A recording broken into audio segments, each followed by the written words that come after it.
Okay, getting started once again. Hello everyone. So, to recap where we are in the case right now, we are in the second middle portion. I believe we finished, last night we did both the beginning and middle portion number 1. So, at the moment we have 2 deaths, 2 murder weapons, 2 statues, 2 embassies to investigate so far. I imagine there's going to be a lot more in this case, because we already have nearly like 3 full pages in the organizer for all the evidence we have. So, what I don't know what's going to happen next. I do know, because I had to like go to the next scene so I can hit the options and leave the game after I ended last night. I do know it's going to be back out in the courtyard, so we're going to see, I guess we're going to investigate the courtyard now to see what's going on there. And that is what I shall do, because there's nothing new in the gallery yet, but I do want to review the accolade I had, because I think I missed it. I might have missed it, I don't know. It was, for example, both the sword and the shield on the, both sword and shield. I didn't exactly do that, and it says with Agent Lang, so, that's when Agent Lang becomes our partner, I guess, so I guess we have to wait for that. So not quite there yet. But we're gonna be there soon, probably. I don't know. Until then, though, let's continue back up where we left off. The middle portion, regrouping and situation update. Yeah, that's fair. Let's see where we are.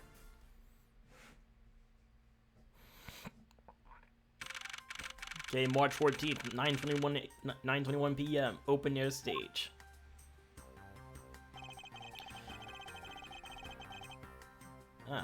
I've left to amass the second investigation to Francisca and return to Babal. I suppose my first order of business should be to look into Babal's statue. Mr. Edgeworth! Hey, the group's here. So, okay, what's the situation? Oh, it's great! Investigating's so much fun! In other words, they made absolutely no progress. Yep, that sums up this group, I guess. We weren't going off. We weren't goofing off, honest, sir. We've been investigating our hearts out. Okay, well then, would you care to give me an update on your investigation? We found nothing. We had a really fun time, sir. I knew it. 0 progress. In any case, Detective Gumshoe. Yes, sir. You have permission to enter the Alabastian Embassy. Is that correct? Yep. As a local detective, I'm helping out with investigations on both sides, sir. Good. In that case, I can leave these pieces of evidence with you. He's just offloading all the Larry and old back evidence to Gumshoe because he doesn't want to hold it anymore. They belong to the lady under the pink princess's mask. The Pink Princess? What kind of lady was playing her, sir? The kind that was also playing the role of the Pink Badger yesterday. Ah! Oh, understood, sir. If I happen to run into her, I'll give them back to her. And if I don't, then I guess I'll unload them somewhere. He doesn't seem all that enthused to go find her, but I can't blame him. I don't want to find her either. Evidence that's lost the value given to Detective Gumshoe. Well, at least that gets stuff we're not gonna need anymore out of the way. Oh, at least not yet. Now then, I don't believe I'm gonna need this anymore. Not the autograph. Crap. Now it's gone. The autograph. What? Are you really going to throw the autograph away? Yes, because that steel samurai was a fake. Squished into a ball and disposed of. Larry ruined the value. Wait, what do you mean? What do you mean by fake? Now then, I believe it's time for a little housekeeping. Unnecessary evidence is removed. Remaining evidence has been rearranged. Cool. What do I have left? Okay, to recap, what we have left. So we have the badge, of course, the embassy guide, the Prime Minister statue, the balls. Notes on Koden's body, Yadagrass's key, Alabaster knife, Kadopia paper document, the Bobolese knife handle, the Bobolese ink, counterfeit bills, Damascus II's note, Alabas's Primdo statue, passion flowers, samurai spear, and the samurai dogs are all what's left now. Cool. Okay. Oh. You're not going back to Hey, you're not going back to Alabast already, are you? No, not yet. We need to gather a bit more information first. Okay, so we have to talk. Got it. Yes? How's the investigation going in the Bob Lee's Secretariat's office, Kay? Well, even though we found a few treasures, they've all pretty much been burnt to a crisp. Treasures are a terrible thing to waste. Anyway, is there anything else I should know about? Oh, that's right. You know what I found in that office? A wooden bear carving. It's so cute. Can I have it? Huh? Can I? I promise I won't set a huge fry on it. No, of course you can't. Do not even think about using that Splatoon reference. By the sound of things, it appears that there has been no progress in the investigation. Gumshoe, please tell me you have something. Mr. Edgeworth! You look like you're enjoying yourself, Detective. Well, I don't have much else that I enjoy as much as a good investigation, sir. So, what did you find out? Well, nothing. I take it he has found nothing of any particular use, as usual. Hey, Mr. Edgeworth, I got something really interesting from Ambassador Palliano. Oh? And what is this something interesting? This, sir. Wow, that's so pretty. I'm so jealous. It's a real treasure there. Why does the flame burn green, Detective? So apparently you burned the special white crystal oil that they only make in a ball. It burns this green color, sir. Interesting. So it's a special property of oil, the oil. I suppose this is a ploy to force people to visit a ball should the oil run out. Hey, Gummy, what about these silhouettes? I stuck some cutouts on the outside of the lantern so to project the images. Oh, silhouettes, huh? They are rather pretty, aren't they? Wait, what am I doing? I was supposed to be asking for an update on the investigation. Hey, what's wrong, sir? There's something I want you to investigate for me. Do you think you could do that much? Uh-huh. You got it, sir. Hey, that's not fair. Why is Gummy getting to do all the fun stuff? Oh, well, that's because I'm Mr. Edgeworth's partner. I can't believe you took advantage of the confusion and stole my role as assistant. I expect the two of you to get along and work together like professionals on this. Lantern added the correct, or it added to the organizer. Cool. I guess we can talk to Palliano then. There was a sign. Oh, I guess that. There's a sign here warning passers-by to take precautions around this renovation site. They're really going all out, huh? There's construction going on everywhere. I believe Ambassador Palliano said it was to attract more tourists and visitors. But what can they do with the new stuff they're building? Hey, what do you think they should do, Mr. Edgeworth? How about transforming it into a courthouse? Hey, be serious. But it was being serious.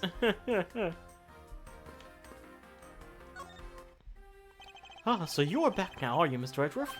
You must be tired. Here, with these, you can eat whatever you like. And these are discount tickets for our cafeteria. They open tomorrow at 10 in the morning. I appreciate the concern, however, these coupons do nothing for me right now. I'm probably not going to be coming back here again once this case is done. This open-air stage, what function does it serve exactly? Well, normally we use it for a variety of events. It's all to attract that extra bit of attention to Babal. I heard that tonight over in the Alabastion Rose Garden, Ambassador Alba was to give a speech. And you know what? Maddie told me what I really should give. What he told me I really should give a speech to. Mr. Coachman told you that. Yes, he did. Which is why I thought I should give a speech on my own. But unfortunately, I wasn't able to. Because of the fire and the Yatagrasu started. Exactly. Ambassador Palliano, I'd like to ask you a little more about the Primado statues. Oh, I see. Well, let me ask you this. Did you know that Alabast and Babal used to be one country called Godopia? Yes, I know that much about your history. Well, the Primado statue belonged to the founders of Godopia. At least that's how the story goes. It was bequeathed onto the King of Godofia as a symbol of the country's wealth. So it was meant as a symbol of the sovereignty and the right to rule, I take it. Yes, that's right. Which is why both countries are so adamant about their claim. We hold the real statue, therefore we hold the right to rule, is the reasoning. It's pretty petty when you think about it, though, I suppose. But Alabasta and Babal were to re-establish relations. Shouldn't that put an end to the squabbling over the statue? I have no reason to believe so.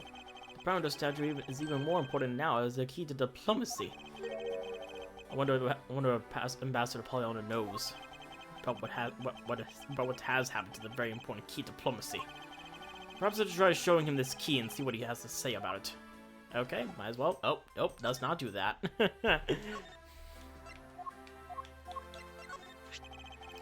Ambassador Pollyanna, if you could please take a look at this for me. The Parameter statue sitting in Alabasta right now actually belongs to Babal. So it would appear. I received a call from Miss Von Koma about this earlier. Then you will understand why I wish to inspect Babal's Parameter statue immediately. Because the statue currently in your court country's possession. Yes, but I already inspected it myself, and it is definitely Alabasta's statue. I know because it's the real statue. Then you're saying that Babal's was a replica. I am embarrassed to say it's true, even though I knew that someday it would be exposed. I received my orders from the leaders of Babal, and I was to negotiate with Ambassador Alba at this event. I was to negotiate with him and fix the results of the evaluation tonight. To say that we could not determine which statue was the real one. Hold it! Why are you telling me this? Well, because you already figured it out. Our statue is just a hollow gold shell. If Babal were to lose face, the reunification of the country is what's important. I'm right in thinking that, aren't I? I'm not making a mistake, right? If you don't know yourself, then I won't pretend to know either. I never thought of me being betrayed by my own secretary. The real symbol of the wealth would be given to me. Isn't it simply ironic? Hey, where are you going? Are you heading back to Alabasta? Yes, but before I do, I suppose I should give you a summary of what's happened. Oh, I see. So there's been a murder in both countries using an object from the other country? That's the gist of it. Babal is just as strict as Alabasta.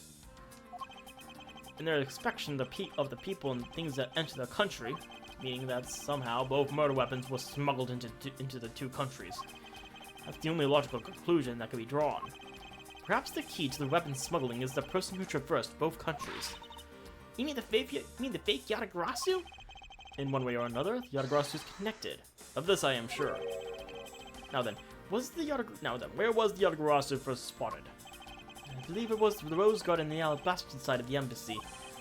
The garden is just on the other side of this boundary. It's where Master Alba was taking his speech tonight. At least, that's where I heard the Yatagarasu had appeared. In that case, I believe it's vital that I investigate the Rose Garden post-haste. Wait, before you go, take a look at this, Mr. Edgeworth. What is it? My guess is that it's a guitar pick. I picked it up just now over there. Do you think it'll be any use? There was a little water on it, but how did the water get on it? Doesn't look like there's anything that could get wet from around here. I was thinking they have concerts here that's open in station time to time, right? Alright, I'll find a zonal later. Oh, yeah, there's one more thing. Mr. Edgeworth, would you be willing to hold on to this? Is this the perfume? What is this? It's misused perfume. It's the bottle that woman left behind, and that I found 7 years ago. I thought that one day it'd be some use in tracking her down, so I kept it safe all this time. Thank you. I'd be honored to hold on to it for you. Cool. Let's go back then. Wait, Kay, why are you following me? You can't come. Okay, go back to my ball. You're not supposed to come to Alabasta with me. Go back. I guess we'll see what happens. I think I'll be returning to the investigation in Alabasta now, but I know. I'll go back to my ball and do some more investigating there. And there's Lang in the sunglasses, even though it's night. I see your back, Miles Edgeworth. Why are you question marked? No, you are. You've already been introduced. How are things with Ball? Although I can't really say I expect much from Scruffy and that girl. The investigation into Manny Cochin's death hasn't really progressed any. However, the investigation into the Yatagarasu has. Ah, yes, the Yatagarasu. Even now, I find it hard to believe. A person who can freely traverse between the two countries at will. Preposterous. Well, that's what I came here to investigate. I heard that this was where the witnesses claimed to have seen the Yatagarasu. That's correct. Ambassador Alba was to give a speech tonight here in Alabast. And that's when the Yatagarasu appeared. The shadow of the mysterious thief appeared, and just as suddenly, it vanished. After that, there was a fire in the Bubblies at the Bubblies embassy, and the Yatagarasu started. I vow that not a single feather from the Yatagarasu shall escape my diligence. Time to investigate. Alright. Looks like Lang's already here. Yeah, let's talk to Lang, why not? We finished checking out all the bystanders. Yes, sir! And we found 14 counts of pickpocketing, 16 counts of illegal parking, and 1 person ran a light, sir. Don't tell me you didn't find out anything related to the case. Sir, not a single thing, sir! Well, for now, let's just get those other lawbreakers down to the precinct. Ishin Lang? Ah, but is it Mr. Prosecutor? I would just like to thank you for your assistance there earlier. Make no mistake, it's not like I was trying to help you with what I did. After I left, did you receive word from Ambassador Alba? We're to wrap up our bodyguard assignment at the end of the day. Oddly enough, we received word from HQ to return home on an urgent matter. As if I can be so easily called away from this case after I've come this far. I swear that I'll find the truth and drag you out screaming into the light. You're with me on that, right, Mr. Prosecutor?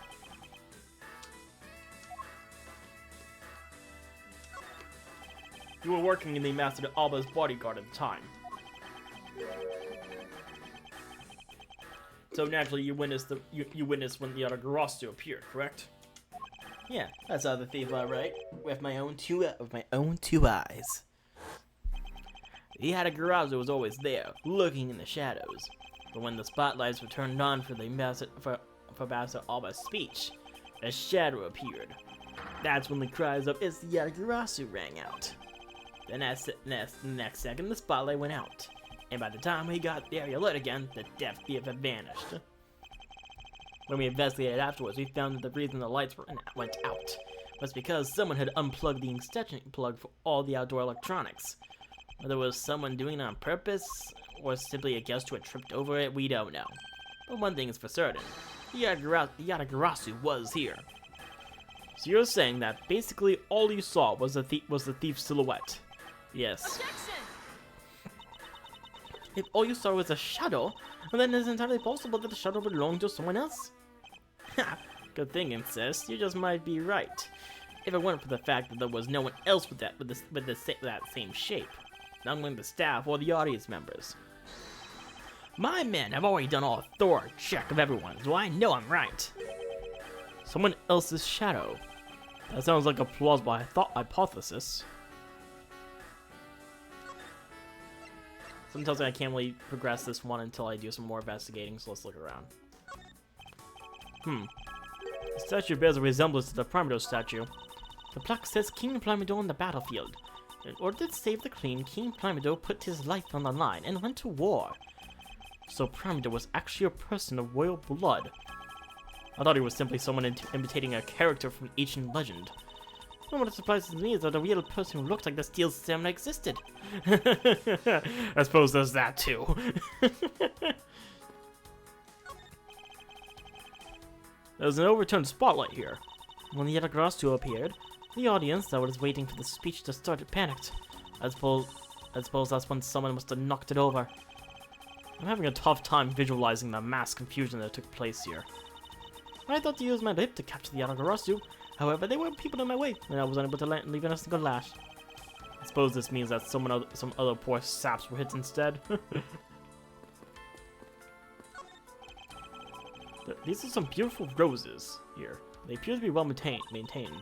You're being too nice, my Edgeworth. Arrangements devoid of any design sense. Roses only shine when they are grouped by color, one color per location. And they lose their beauty when they are all mixed together like this. I can't tell if she's being sarcastic or not. On second thought, there's a rather serious look on her face. I'd better leave it be. They really should rethink the proper balance of these roses. Of all the people to comment on the proper balance of things.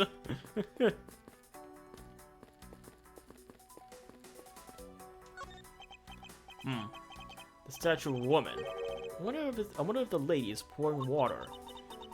It says that there's a statue of the queen who spoke of love to King Primator. Well, Miles Edgeworth, it seems that you are now yet reading a woman's heart. I opened my mouth about a statue, and she somehow made the leap to that. Oh, nope.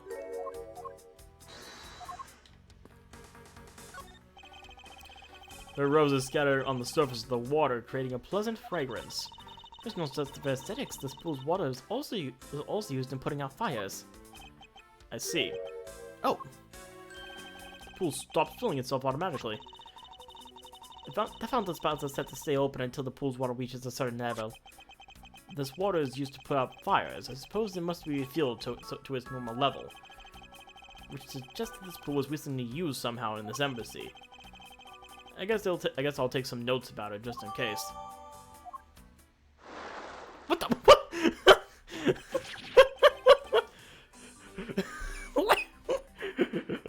Larry, Larry, why were you in why were you in the pool, Larry? No! How dare you surprise me like that? No, I'm sorry. Oh, hey, Jay, thanks for what you did back there. Your gratitude alone is enough. More importantly, Larry, this pool is not for your personal enjoyment. I know that. Do you really think that I'm the type to just jump into a pool and swim around for fun? Objection! Of course you are! Alright then, did you by chance fall into the pool? Nice guess, but no dice. So you know my son, right, Edgy? Your son. I guess I kind of lost sight of him when I shook hands with the ambassador. And I'm pretty sure he was around here when I last saw him. You imbecile! How can you be so flippant at a time like this? What are you going to do if your son fell into the hole? And how old is he if he was anyway? Huh? Oh, how old is he again? Larry, this is the first I've heard of a son. Who exactly is the mother? The mother? Oh, that chick, the pink princess. Oh, the pink princess? Miss Von Korma. I was a bit confused by this man's words for a bit there. However, I believe what he is looking for is the doll of the Iron Infant. Yep, because I'm still samurai through and through, heart and soul. And the Iron Infant is my cute little son. You have given a whole new meaning to the phrase "an astounding fool." Larry, we have not seen hide nor hair of the Iron Infant. But rest assured that if we should find them, we'll let you know. Now get out of there. Sounds good. In that case, I'll go search over there. Hey, wait! Well, it's not as if he'll get very far swimming around in that pool. And though he's unrelated to the murders, he sure knows how to cause a lot of trouble. The suddenly appearing and disappearing shadow of the Yotagarasu. I believe I figured out his true origin. I expect to know less from my subordinate. Now let's see what you know of the subject. What really casts the shadow of the Yotagarasu? Wait, what? Wait, you want me to guess that now? Well, I guess well, no, if the spotlights did shine on the statue, that makes sense. The suddenly appearing and the disappearing shadow of the Yotagarasu. It's not possible that was created. Is it not possible that was created by this statue? Are you playing me for a fool, Miles Edgeworth? This statue bears absolutely no resemblance to the shadow of the Yotagarasu. You are correct. However, this statue is but one part to the whole picture. What do you mean by only one part? What is the other part to the real form of Yotagarasu shadow? Go over here. Yeah, this is what I was thinking earlier when I first examined them. Both statues combined to make the Yotagarasu. It's another statue. The Yotagarasu shadow was made from the shadows of these two statues. Made? What do you mean by that? Right now, the spotlights are all over the place. This is because they were moved when the guests were in a panic state. However, we were to restore the lights to where they were when the thief appeared. You believe that the two shadows will create the Yatagarasu shadow? Precisely. Now then, watch as I reveal the true form of the Yatagarasu. First, we set up a spotlight to cast a shadow of the King Pramino on the battlefield. The shadow of the King's statue would appear on the backdrop of the stage. Likewise, we set up a light on the Queen who spoke of love to King Pramino. Hirosilla will also appear on the backdrop of the stage. Aha! So we were to combine the two shadows. It looks nothing like the Yatagarasu shadow. Miles, how do you explain this text for me? Calm down, Francisca! The way the lights needs to be shown on the Queen's statue is wrong. What do you mean by that? I believe that the whole of the King's shadow needs to be used for this to work. However, in the case of the Queen, I don't believe her whole shadow is needed. Rather, the person who created the shadow only used one part of her shadow. Only one part? Yes, that one part alone is enough to fill in the rest of the Yatagarasu shadow. Why did you say that in the first place? You're right, I apologize. Now what part of the Queen's statue was used to complete the Yatagarasu shadow? The hand. Take that! Think back to what is missing on our shadow. Five long thin areas, correct? Now what does that remind you of? Ah, that's right. It can only be the shadow of the Queen's left hand. Can we please adjust the spotlight's position? So that it only shines on the Queen's left hand. Alright, let's go to try and see what we get. Hits! Huh. Yeah, this is exactly like the shadow I saw. The culprit must have changed the spotlight's positioning beforehand. And then pulled the plug after people saw what the culprit wanted them to see. In that panic, the guests must have moved the spotlights around, which we can assume was also part of the culprit's plan. By the time the lights came back on, the Yatagarasu shadow had vanished. Which means that the shadow was a construct from the very beginning. So you see, Yatagarasu never did visit Alabas tonight. The only country that he visited was Babal, although it can be assumed that the Yatagarasu had an accomplice in Alabas. An accomplice? But who? I haven't figured that out yet, but I assume it was the person who set up the shadow to show. I sense that the biggest clue yet to solving this case is the existence of this accomplice. Well, that was very simple, actually. Give me my health back. Yay. How's the investigation going? Is that bad? It's bad. Detective Bad, have you come to join us in investigating Yatagarasu? I have left the murder in Agent Lang's charge. And my only target from the very beginning is the Yatagarasu. So yes. So what have you found out? I got a piece of evidence. May I see it? Sure, but you might regret it. We're here because we are ready to face whatever may come. So if you please. When people heard the commotion, bystanders started gathering. And one woman claimed, "I'm telling ya, I'm a genuine international journalist." She gave me an interesting picture. It was a lot of heart. It was a lot of heart, wasn't it? A journalist. Well, actually, she's a freelance cameraman. It was absolutely a lot of heart he talked to.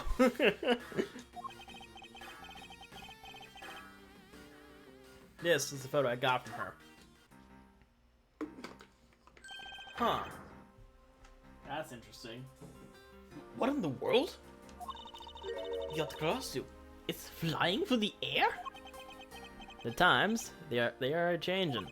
It's not just man, but evidence. Even they lie to us now. When was this photo taken? Apparently, right after the fires, on the 4th and 5th floors were put on the 4th and 5th floors put out. It was taken from a nearby building that you can see the embassy from. I see. So this was taken after the fire. The blur in this picture took off from the Bablese embassy, flew over the boundary, and headed for the embassy of Alabas. Objection! This is simply impossible. People are incapable of flight. Didn't we prove? Is that a fact? Yes, it is a fact. Didn't Phoenix Wright prove this in the third game's final case? We're not supposed to say that name, Francisca. Nah.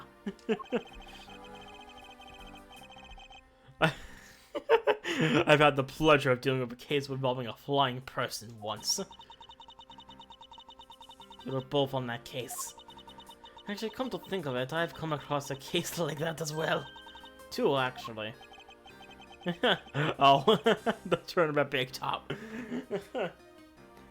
Maybe it happens more. Maybe it happens more often than we think. Way up to the task of solving the mystery behind this photograph. Well, the other girls took off from the Bobbledee's embassy, so I should start from there. Francisca, I need to return to I need to return to the ball investigation for a bit. All right. I'll continue investigating on this side of the building. All right. Counting on you. Was she standing there the whole time? Welcome back, Mr. Edgeworth. Now, come on, let's get back to our investigation. Yes, let's.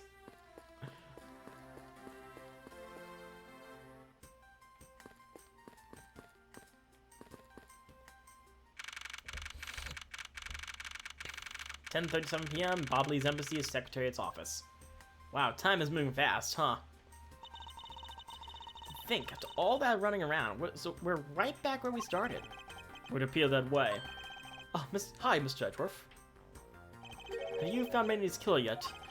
I'm terribly sorry, Ambassador Poliano, but I have yet to find his killer. And I guess his murder was the work of the Yatagarasu. Let's get one thing straight. It was the work of the fake Yatagarasu.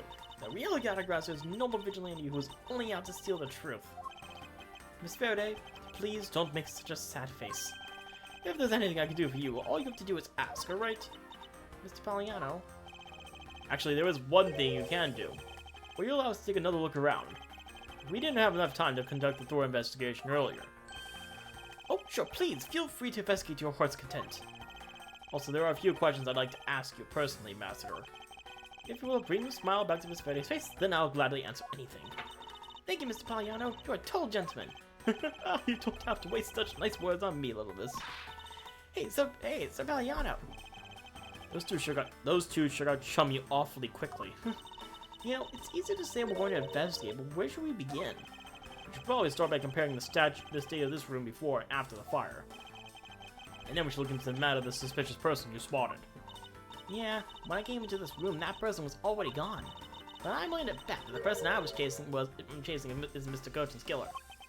We don't know that yet. However, it is hard to believe that person is unrelated. Furthermore, because the key Yatagarasu stole 7 years ago was found here, it signals that perhaps Miss Yu was also somehow involved. I knew it! That woman is almost definitely Mr. Gochin's killer. Yet again, we don't know that! There are too many mysteries to be solved here. Speaking of the Yatagarasu mysteries, we received the most mysterious photo from Detective Bad. Uncle Bad? He's taking part in the investigation too? Yes, he has been chasing up the Yatagarasu for all these years. Uncle Bad. Now then, I was told that this photo was taken just after the fire. What? Look, that was the person in the long coat I was chasing. Does this mean that I was chasing the fake Yatagarasu after all? I don't know the answer to your question, but I don't think people can fly either. But this could be how that person escaped. Well, we'll need to investigate a bit more before we can say anything about that. In any case, let's not dawdle anymore and pick up our investigation where we left off.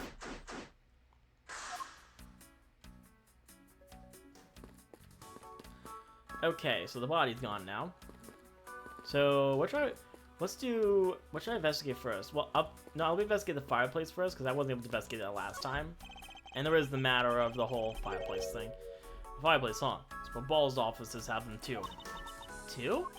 There's a fireplace relative to the same location in the Alpha Bastion office. However, we found something there that I'd rather not recall ever again. I still can't believe that we found that lady's undershirt in the fireplace. Huh? If it was that traumatizing, why don't you try creating new memories of this fireplace? You could climb inside, we could play hide and seek. And come out covered in soot? I'd think not. Ah, you have no sense of fun, Mr. Edgeworth. What logic do I have right now, actually? That's it. That's gonna be important later. So I'd probably find a piece of logic that connects with that. You can see the Alabastion Embassy through this window. So where were you when you were investigating over there, Mr. Edgeworth? You can see. Oh, you can see it from here. I was on the 5th floor. That's where the Master Second was killed. What? You don't mean the Master Second? Ah, poor guy. As a fellow second-generation thief, I can't just turn a blind eye to this. Even though the Master Second was merely an imposter of the original. Desk. Appears this area was heavily damaged by the fire. Yeah, I guess we should hurry up and get started examining everything.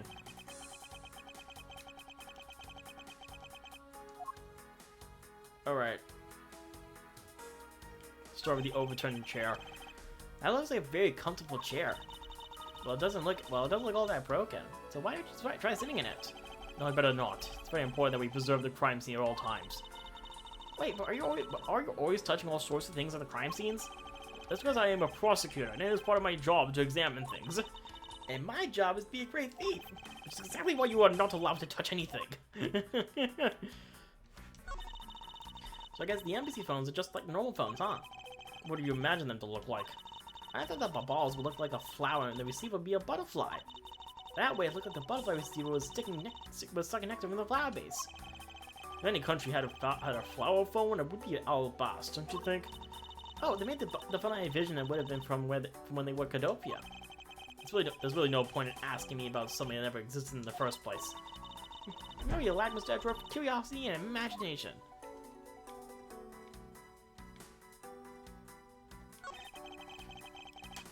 There's only one bookshop. There's only one book left standing here. Treasures of the World. Wait, what? Let me see that. I see. Ah! The most important part was blackened by the fire. Why, cruel fate? Why? It looks like the map of where the treasures are located has been burnt. Thank goodness. It was like a bunch of flyers with coupons attached to them. The ball sure gives away a lot of different coupons. Maybe I should create one of my own. I could call it the Great Thief Coupon. What kind of discount would that net to you? The 5-finger kind. What else? And I'd steal an extra thing or two for the bearer. Things such as, just as the truth, what else would I steal? What I wouldn't give to have a mountain of your coupons right about now.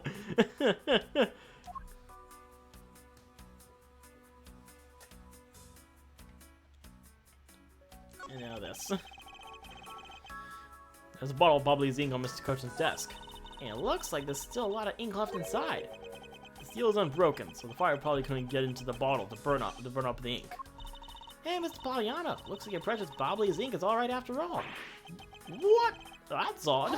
Hold it! Ambassador, what do you mean by that? Well, it's just that there was something strange about the ink. Would you mind elaborating on that statement for me, please? Well, I guess we know what we're doing next. Now then, Ambassador, I'd like to ask you about your movements before the fire broke out. Before the fire? Which fire are you talking about? Which one? Was more than one tonight? Oh, I see. I guess you didn't hear about it. We had 2 fires here at the Bobley's Embassy tonight. What a baller all of that was. Wait, but the only fire we know of is the one after the Gem and Ninja show. Well, the first occurred at the start of the Gem and Ninja show. Luckily, only the 4th and 5th floors of our embassy were caught on fire. Not wanting to cause a panic among the theater goers, we decided to keep it internal. Then the fire after the Gem and Ninja show was the second one of the night. Exactly. So the fire I witnessed was the second one. Come to think of it, didn't Detective Bad make reference to the first fire? When was this photo taken? Apparently, right after the fires on the 4th and 5th floors were put out. I suppose this means that the photo was taken just after the first fire was put out. Well, that's gonna be good to know. So then, what was the extent of the damage in the second fire? The second fire was contained to this floor, the 3rd floor. I think it was leftover embers from the fire on the floors above that caused it. That's... how should I put this? A very bad stroke of luck. My office is on the 5th floor, Manny's office here. And Manny himself, all gone in the blink of an eye. I feel so sorry for you, Mr. Pollyanna. Just look at me going on and on. Now then, what was it you wanted to ask again? We were discussing what your actions and whereabouts for today were. And if you happen to know, what Mr. Kochin's actions and whereabouts were as well. Yes, very well. Well, let's see, I've been quite busy all day from the morning until now. First I woke up, and then I brushed my teeth. After that, I rolled breakfast. Fascinating. Like, fascinating. How about you just skip to the relevant parts for me? Oh, like a condensed version. Alright, I could do that for you. Morning activities. So, Mr. Kochin? So what? Oh, you're not Mr. Kochin. So what did Mr. Kochin and you do this morning? Well, originally we were supposed to meet and shake hands with the Gem Ninja. But Manny and I wanted to turn into a photo op, so we were here tidying up his office. You helped clean Mr. Kochin's office. Why were you not cleaning your own? Oh, I think I forgot to mention this, but my office is currently undergoing renovations. That's gonna be important later, it seems. Which is why both the Parameter statue and the bubbly snipe set are down here. I see. But the tidying didn't take much, really. We just burned some files we no longer needed and expired coupons in the fireplace. I bet cleaning up the fireplace must have been a real pain, though, huh? About that, I kind of forgot to clean the ashes out. I guess I am up a creep without Manny here to get angry at me. An ambassador like yourself has been on the receiving end of a secretary's anger. Oh, he was being very mad. Why, even just this morning he got mad at me. I spilled some bubbly's ink onto the back wall when I was burning the files, you see. And he got mad at me, saying that I should treat the ink with a little more respect. Talk about the boss getting bossed around. Well, we have testimony now, so I guess there's that. That's about it for what we did this morning. Just some cleaning. Don't tell me you had no other work to do. Being an ambassador and all. Okay, so what did you do in the afternoon? Before the night, of course, when the fires happened. I guess that's important as well. Now then, if you could please tell me what you and Mr. Kochin did this afternoon. Well, man and I went down together to the Theatrum Neutralis. We had to be there for the start of the Steel Samurai stage show. I guess, the shows were in the afternoon, technically, yeah. we're at 10 p.m. now in the night in the universe. So in universe, the case has already been going on for like about 4 hours. After the show started, I went back to my office on the 5th floor alone. So they were together until the start of the Steel Samurai show. A little while after that, I had straightened myself up a bit and returned to the theater, because I was to take part in the photo op on stage at the end of the show. There was a commemorative photo op at the end. It was a fantastic photo of the three of us, Master Alba, the Steel Samurai, and myself. After the photo shoot, I went back to my office on the 5th floor to prepare for my handshake photo op with the Gem Ninja. He seems to be rather overworked for an ambassador. When I got to my office, that's when the first fire broke out, and I escaped down the stairs. My office was completely destroyed, but thankfully no one was hurt. I admit I ran away from the first fire as fast as my legs could carry me. But during the second one, I pitched in and helped the embassy staff put it out. So you didn't see Mr. Kochin again after the start of the Steel Samurai show? Yes, that's right. Next time I saw him, he was lying there, in an eternal sleep. I see. Ambassador Poliano, I thank you very much for your help. Oh, I'm sorry I couldn't be of more assistance, Mr. Edgeworth. If there's anything else, please don't hesitate to ask, alright? Well, we do have to talk about the ink now since we found that earlier, so I do have something to ask. I wonder if you might tell me what you noticed about Mr. Kochin's bottle of ink. I just thought of it right now, but during the second fire, Manny was worried about his office, so he came rushing back to it. Didn't you just say that? Didn't you just say you didn't see him again after the start of the show? Wait, am I confused here? You didn't see him after the start of the show. After the start of that show, so why? What do you mean? What do you mean you saw him again during the second fire? Anyways, I called out to him, and when I received no reply, I used my fare key to open the door. But when I did, I was greeted by roaring green flames. The flames were so big that I wasn't able to see into the room at all. The fire was green. What was the cause? Well, white crystal oil burns green when it's lit, as you can see by this lantern. And bubbly's ink is made from the same oil. which means it would also burn green. You know, I too had thought it was Manny's ink that had caught on fire. So that's why I was surprised to find out there was still a bottle of ink left on his desk. The case of the perplexing green flames. Talk about a mystery. What exactly was it that caught on fire in here?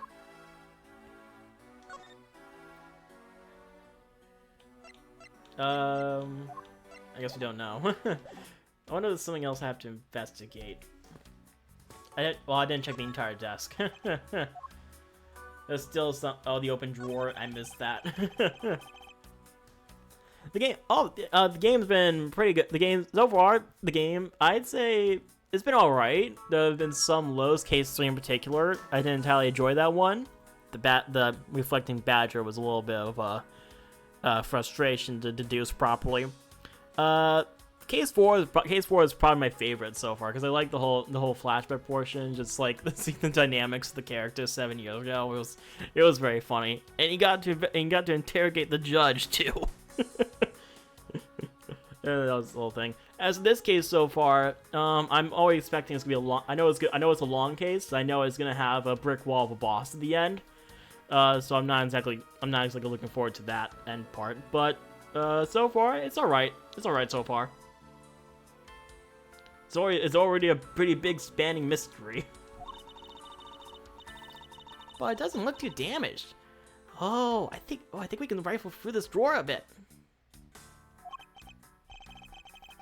I suppose we really should take a look. Yeah, no, that's what I loved so much about the case. Just like Edgeworth and Francisca. Oh, that looks like the part of the note for Damas II. This is a rather unusual shape for a notepad. I suppose this must be another souvenir from somewhere.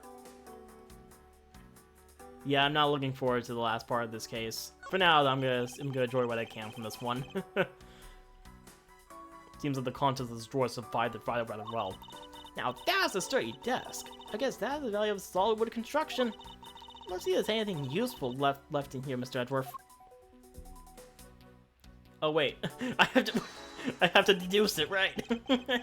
It's not enough that I just looked at it. I have to deduce that it came from this thing. Eureka! The shape of this notepad matches the shape of this note we found. Hey, you're right. What is it? It looks like something straight out of Monument Valley.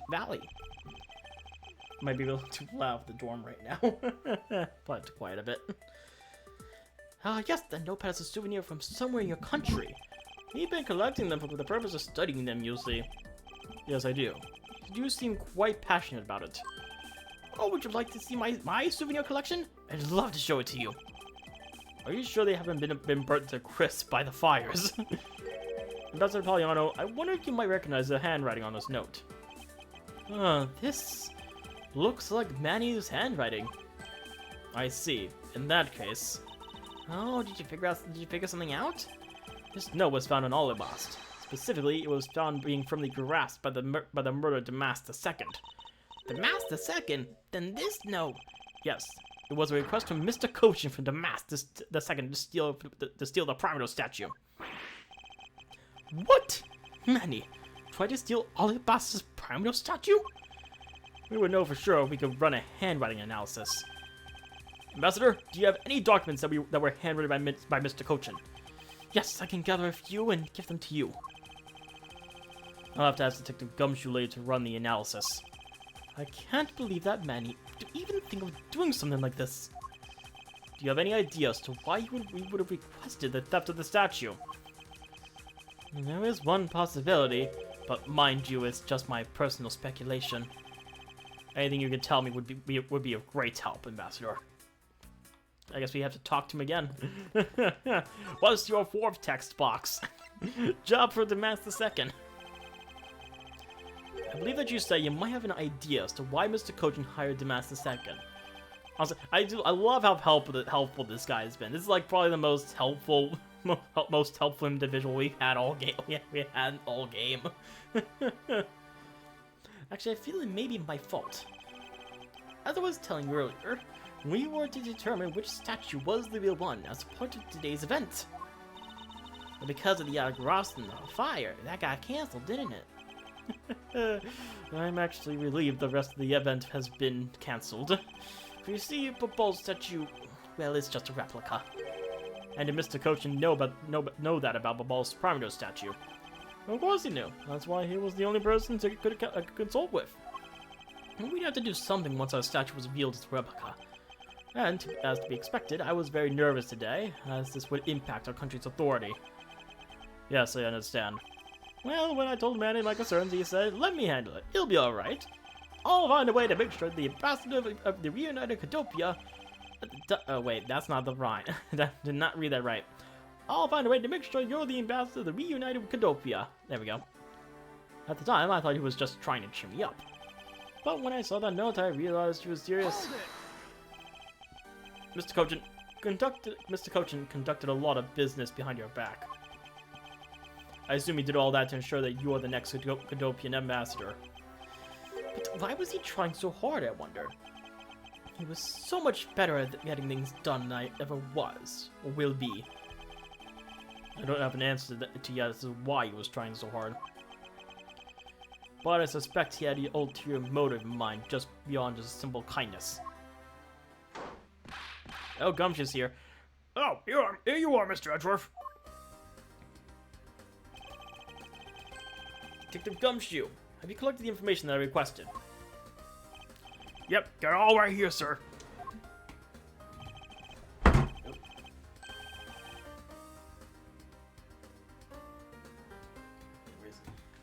Here you go, okay? Feel free to take a look. It's for you, after all. What's all this, Gummy? It's all the information on this room that I got from the embassy and Interpol people. Now I know exactly how this room was before and after the fire. Good work, Detective. That was nothing, sir. I'm an expert at getting people to talk. Wow.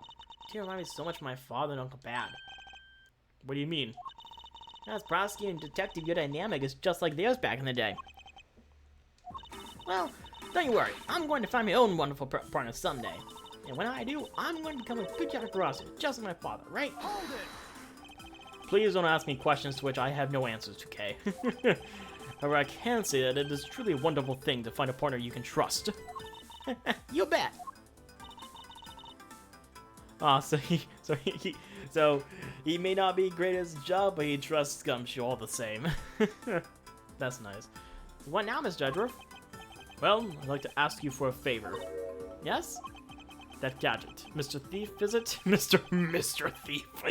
That thing you call your secret weapon. What do you mean, little thief? Hey, you're coming to rely on it, aren't you? I don't need a crutch like that. I'm only asking because I need it for the investigation.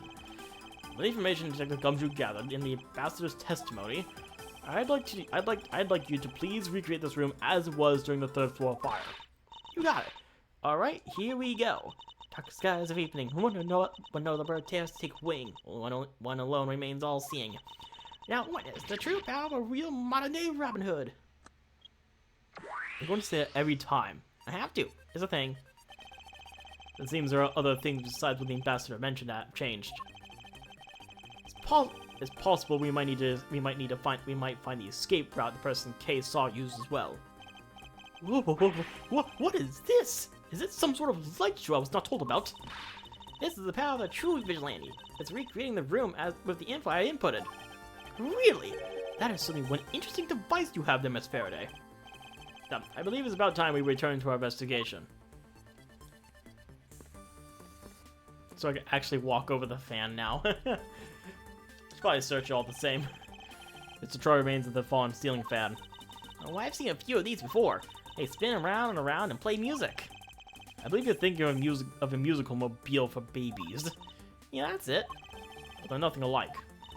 They're totally alike. They spin those babies right around like a record. I see, I guess, how you might think that. Anyways. Oh yeah, let's check the knife, actually. Looks like one of the Bob-Lee's knives was already missing before the fire began. So it would seem, especially since the other two knives' handles were burned away. The remaining handles were swapped out with a handle from the real murder weapon. And Bal's natural treasure was stolen. Poor Bal, don't you think? I'm not sure I would hump the replica statue in with the rest of Bal's woes. clock. His grandfather clock. It was apparently in a different position before the fire. According to staff members, the clock was flush against the wall before the fire started, which means that most likely it was moved by someone during the fire. Speaking of which, it's totally 11 o'clock now, but I don't hear any chiming. Huh? That's odd. It was still chiming right on the dot of every hour this morning. Maybe the fire damaged its internal mechanisms or something. Ambassador Poliano, may we take a look inside that clock? Sure, go right ahead.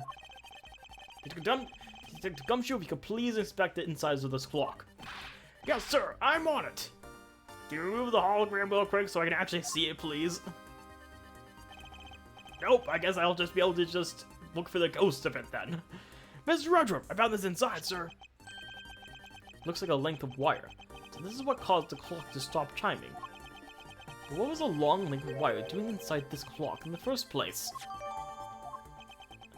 Why would someone do this? Such a viable clock. It sounds like it wasn't Mr. Pollyanna that put the wire in there. And perhaps it was Mr. Cochin's killer who did. Fire! These must have been large green These must have been the large green flames that Mr. Pollyanna saw. With flames like these, there's no wonder you couldn't get in. Okay, by the time you came into this room, had the fire already been put out? Yeah, the fire had died out or something by that time. And this fire had only burned from the time this fire started on the third floor, until the Yotagarasu appeared and caused a stir and ball, I suppose. I guess Mr. Pollyanna was just lucky enough to run into this fire as it was burning, huh? Yes, you could put it that way. And since you were the first to discover the body, we can assume that no one else entered the room until that time. No one other than the person you were chasing, of course. I knew it! That person I saw was definitely up to no good. I mean, that person could even be Mr. Cochin's killer. That is very likely to be the case. After all, that person came to this room before you. They must have chosen this room precisely because they know no one would be in here. Okay, then maybe the green fire Okay, then maybe the green fire was where it was to prevent anyone from coming in. But then, what did the person set on fire to make the green flames? I guess either the lantern or the ink, to be honest. It was one of those two. Well, whatever it is that person burned, it made a rather sizable fire. Because they could probably either the way I imagine it, it's either the ink or the lantern. Because if it was the lantern, they could probably smash it or something. Well, if there was a second lantern, they could smash that, and that would probably cause a fire. Or they just spread some Bobbly's ink on the ground, and then just light that up, and that would also cause the fire. Which still doesn't explain. I guess that still doesn't explain how the new ink got on the desk, though. So I guess we'll figure it out soon. It's a bit tinier than these flames, but you get what I mean. Yes, and I do believe what you are thinking is exactly why these flames are green. Which fire-related piece of evidence burns? Oh, so okay, so we're answering that now.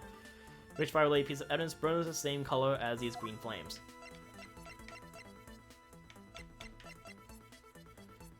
Okay, so this specifies the oil burns green, while this specifies that it was made of the oil, but doesn't specify it was burned green. So this is gonna be a 50-50, honestly, between these two. If I'm being honest, I'll go for the lantern. Take that! That was right. The silver lantern. This green flame comes from the white crystal oil is burning. Yeah, that's the fire I was thinking of too. I love the green it gives off. I think we've now established the green flames were caused by the white crystal oil. Furthermore, we know that there was only one other thing made from white crystal oil. Oh, you mean I think Mr. Pollyanna was mistaken about, right? Yes, precisely. As we found out earlier in our investigation. What? I don't get it. Can you fill me in, sir? Fine, I suppose. I'll explain it this way that even you can understand. This is the thing made from white crystal oil that Ambassador Pollyanna was mistaken about. Take that! Bobbly's ink is made from white crystal oil. Oh! So it should burn the same color as the flames in the lantern, right? Yes, precisely. However, the green flames in this room were not from the bottle of Bobbly's ink. Oh, really?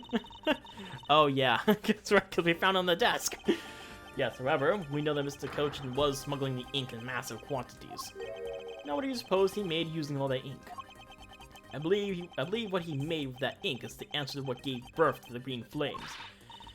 Oh yeah, I'm getting really feel the energy coming from you, Mr. Edgeworth. It would appear that I finally found it. The smuggling ring's real goal. Made of Bobbly's ink, this is a sort. Okay, so this is where the bills come in. This had yet to be used at all since we got it. So now we get to use it. This was made by ink.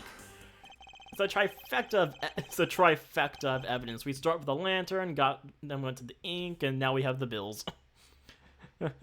Public assume that great of a volume of ink to make. That would be the counterfeit bills that the smuggling ring made are circulating in Zhengfa. You're kidding! You're saying that was Mr. Cochin who made the counterfeit bills? I am. I believe you could even go so far as to say that he stole Babal's printing press. Ambassador, Mr. Cochin had permission to freely use the printing press, correct? What? Yes, and I do remember seeing him use it in the middle of the night. But never did I think he was using it for such a foul deed. Like, how could I be betrayed by this? Ambassador, because of your secretary's crimes, you will need to be investigated as well. Ah, yes, I suppose so. We've caused a bit of trouble for a few countries, haven't we?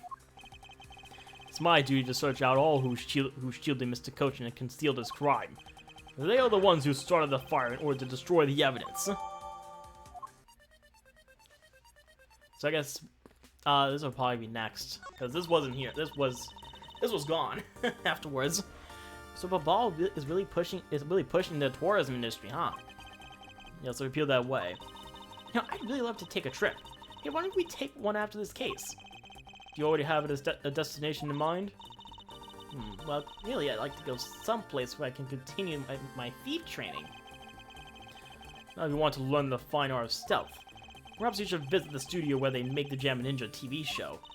Hey, that's actually a really great idea, Mr. Edgeworth. I can't believe she took me seriously. Okay, so nothing there then. I have some logic actually. I should probably connect some stuff. Never mind, I have no logic at all. There's no way these connect. I guess I'll investigate the fireplace again just in case. It's the same thing. It's the same thing as before. I mean, these I guess they're meant to be identical. Yeah.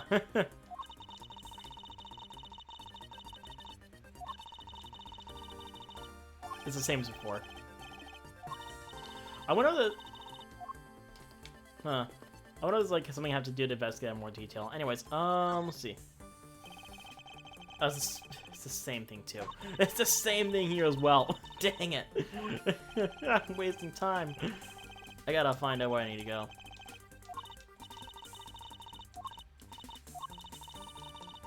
Okay, I'm gonna check the chair next. It appears that the desk is largely unchanged from before the fire. Yeah, it just got a little burnt, that's all. It's a very fine desk. I'm sure that even now it's still usable. If it's that great, why don't you trade your desk for it? No. It was just a suggestion. You didn't have to get all monosyllabic on me, you know. That looks like a very comfortable chair. Well, it doesn't look all that broken, so why not? It's the same thing. Same text again. Could be dealing with this for a bit. I think this is the one where the case starts to go downhill, in my opinion. It's the same stuff. Which is why you're not allowed to touch anything. Okay. Wait, why is this not? No, it's the same thing. Why? Then why is it showing like that? Why is it not showing as checkmark? That's the same text. Ah. Can I talk to Gumshoe? Detective, you took part in the initial Babal investigation, correct? Yep, sure did. I also helped out both fires, sir. But that first fire took me by surprise. I had a tough time escaping the 5th floor. First, I tried the elevator, but I guess someone else had the same idea because it was in use. If I hadn't remembered to use the stairs at that point, I would have been burnt to a crisp. Wait, that's odd. We always warn our staff that in the case of a fire, it's dangerous to use the elevator. Oh. Maybe someone wrote in the fit of panic? Detective, did you see the Autogrossi that came into the Boblese embassy at all? I didn't personally. And the other staff members told me they never got a good look at the person either, sir. I wonder if you could tell me a bit more about what you discovered, Detective. Once for asking the detective. The second fire broke out around the time the Yada Grosso spotted an alabast. That's also when the suspicious person was spotted in the ball, which caused some panic. So no one was able to get a good look at this Yada Grosso that then entered the ball. Yeah, and all they saw was a mysterious person wearing a long coat. But that's not enough to make a positive ID, you know? Still, wasn't enough to make the people who received the calling card panic even more. A person in a long coat. Sounds like the exact same person I saw. The Yada Grosso that appeared in Alabast was proven to be just a fabrication of Shadow. In light of that fact, the Yada Grosso that appeared in the ball is also suspect. Wait, did it say suspect? Is also suspect? Yeah, suspect. That's it. You can't be serious! No one went this close to capturing the fake. I mean, Callisto, you. So the Yada Grosso appeared, caused mass confusion, and killed Mr. Cochin, then disappeared. What you saw. By the way, Detective, why did you not chase after the Yada Grosso? I did, but, well, this embassy is huge, sir. I got separated from the other staff members I was with, and was lost for a while there. Hold it! You didn't even memorize the layout of the building you were to guard, Detective? Yeah, I'll be sure to do that from now on, sir. But you know, it was thanks to me being lost I was able to come to Kay's rescue. Oh, is that a fact? Yeah, it was when I was lost and wandering around the third floor hallway, sir. I heard a scream. I headed towards her right away. Oh, that's probably from when I found Mr. Cochin's body. Yeah, I thought it sounded like her, so I got real worried and ran as fast as I could. That'll probably be important later. It was thanks to Gummy that Miss Sheena wasn't able to take me away. He covered for me until you got here, Mr. Edgeworth. Oh, I see. So he can be useful once on Blue Moon. Still, it's too bad that Agent Sheena got here before I did. I wonder where Agent Sheena was before you found her here. Well, just before I got to this room, I saw her coming out of the room next door.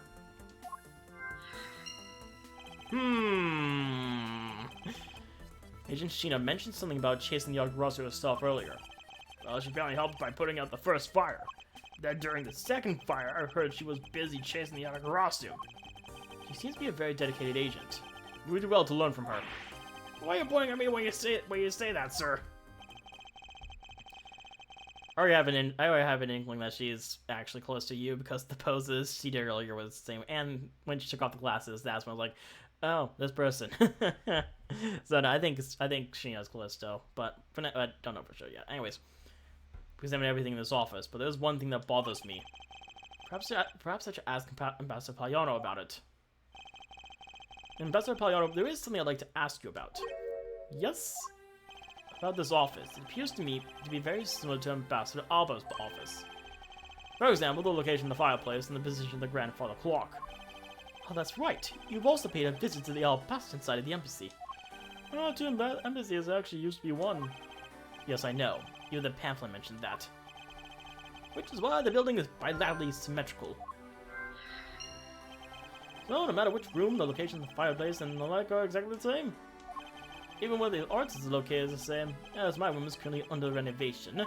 We worked hard to make Manny's room look like the ambassador's office. You mean for your handshake photo op with the Pajama Ninja? Yes, that's right.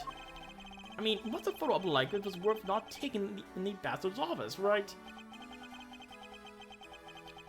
It's another odd expression about Ball's obsessively competitive spirit of Alabast, I take it.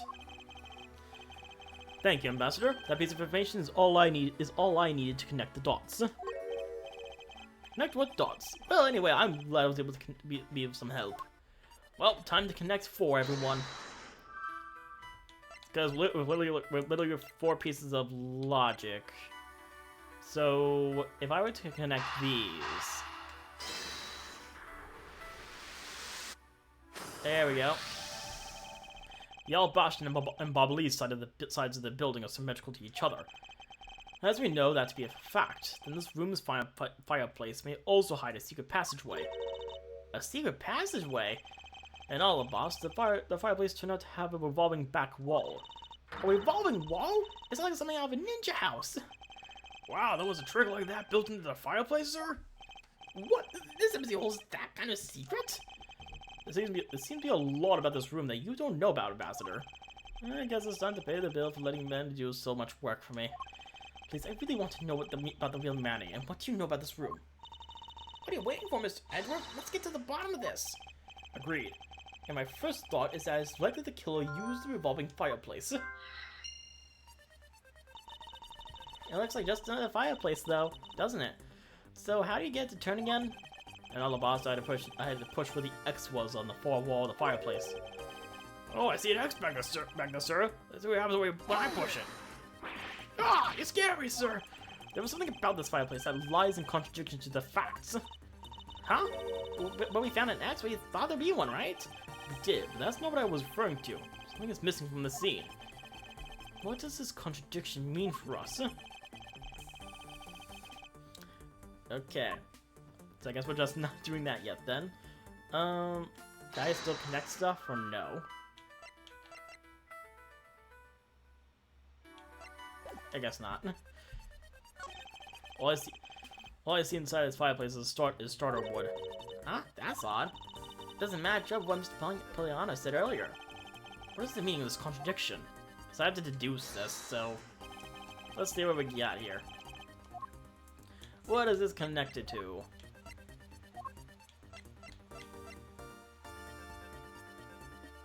Testimony. Eureka! Ambassador Poliano, you said that you burned some old files in this fireplace today, correct? Yes, I burned quite a few files this morning, actually. And after you did, you've got to clean out the ashes from the fireplace, correct? That's right, but why are you asking? Why are you making such a scary face? No, I'm sorry, I admit I am a bit intimidating when I'm serious. In any case, take a good look at this fireplace and tell me what you find odd about it. Let's see. Oh? Where did all the ashes go? What is the meaning of this, Mr. Edgeworth? You don't really think that Ambassador Poliano is lying, do you? Well, there was no reason for him to lie. And I believe his testimony is wrong. Oh, nope. It is the fireplace that is causing the contradiction. Okay, one of you might update the fireplace data for me. You got it. I'll add in the ashes from the burnt files and... Sounds like we pretty much figured everything out now, huh? Well, it was nothing. All I did was follow where our leads led us. Oh, I sense it going on. You're about to dazzle us again, right? Oh, you mean that? Well, it's what Mr. Edgeworth is known for, you know. There's really no need for you two to dance around the name of what I'm about to do. Well, time to use some logic.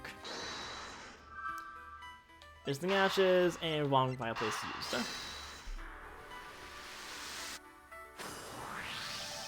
The reason as to why the ashes are missing is simple. It's not because someone cleaned them up, right? No, because if someone did sweep them up, the fireplace is too clean for that. Ambassador Poliano said that he spilled some Bobley's ink while he was burning the files. And yet there is not a trace of the spilled ink on the back wall anywhere.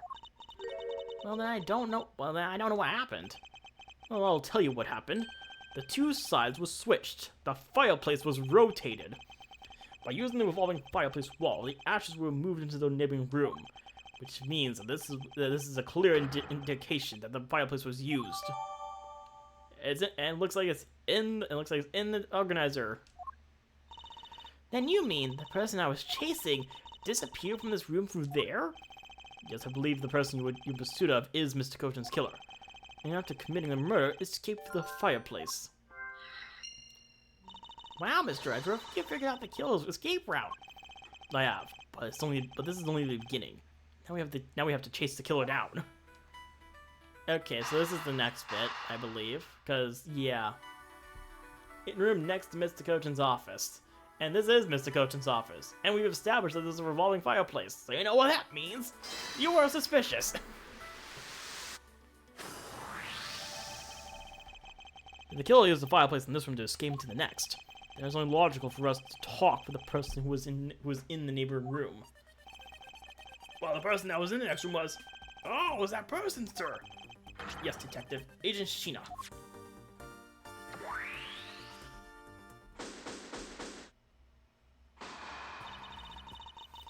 It's looking more and more like Miss Sheena is the killer, isn't it? Let's not jump to conclusions yet. We need to go through what we know so far. She came running straight into this room for the next one, instantly accused you. Furthermore, she claimed that it could only have been you that killed Mr. Kochin. I don't have any proof yet, but I know she is hiding something from us. Okay then, why don't we go ask Miss Sheena herself? Hold it! No, not yet. There's something that needs to be done first. Detective Gumshoe! Sir, it's my turn to do something, Mr. Edgeworth. Yes, I have a two-part special assignment for you. First, I need you to run a handwriting analysis on the Master Second's note. Okay, I'll get the lab boys on that right away. Second, I want you to see if you can fit through the revolving fireplace wall. Right now, sir? No, next decade, which I say because it's 2019 and 2020 is the next year here. Of course now! We need to test our hypothesis first, don't we? Go on, Gummy, you can do it. Alright, I'm gonna go do this like a real man. Here I go, through the fireplace and back. You shouldn't need to psych yourself up for that much for a simple task, detective. And the result is, there you go. Wow, the wall inside the fireplace really did turn. So that's so neat. Now I want to try going through there too. There really is a secret passageway through there. I had no idea. But it appears that the ash really was pushed into the other room. Furthermore, the Bobbly's ink use build ambassador is down the back wall. Here I go, sir. Detective, I'd like you to go through there and there under the same conditions as the killer. But there's all that ash and stuff. And your point is, now we're short on time, so you could please hurry on through. Yes, sir. Okay, so now we pretty much have the whole picture, right? No, not yet. Remains a few more mysteries to solve. What do we have left? Since the other Ross's whereabouts and the other smuggling ring members, 2 weapons that made it across the border, the key Miss Yu stole 7 years ago. In fact, we haven't figured out a thing regarding how Miss Yu is related to these embassies.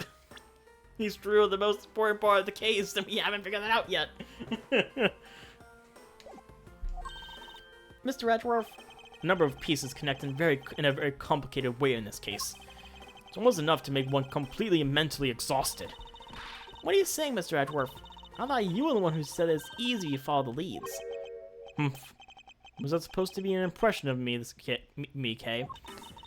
If it's info gathering you need, Gummy and I can help with that. And all you have to do is show off your fancy logical deductions. Show off. Doesn't seem like I'm being boastful when I do that. Mr. Edgeworth, we don't all have a logic superpower, okay? Logic is a superpower in this world. Let's not overcomplicate matters, okay, Mr. Edgeworth?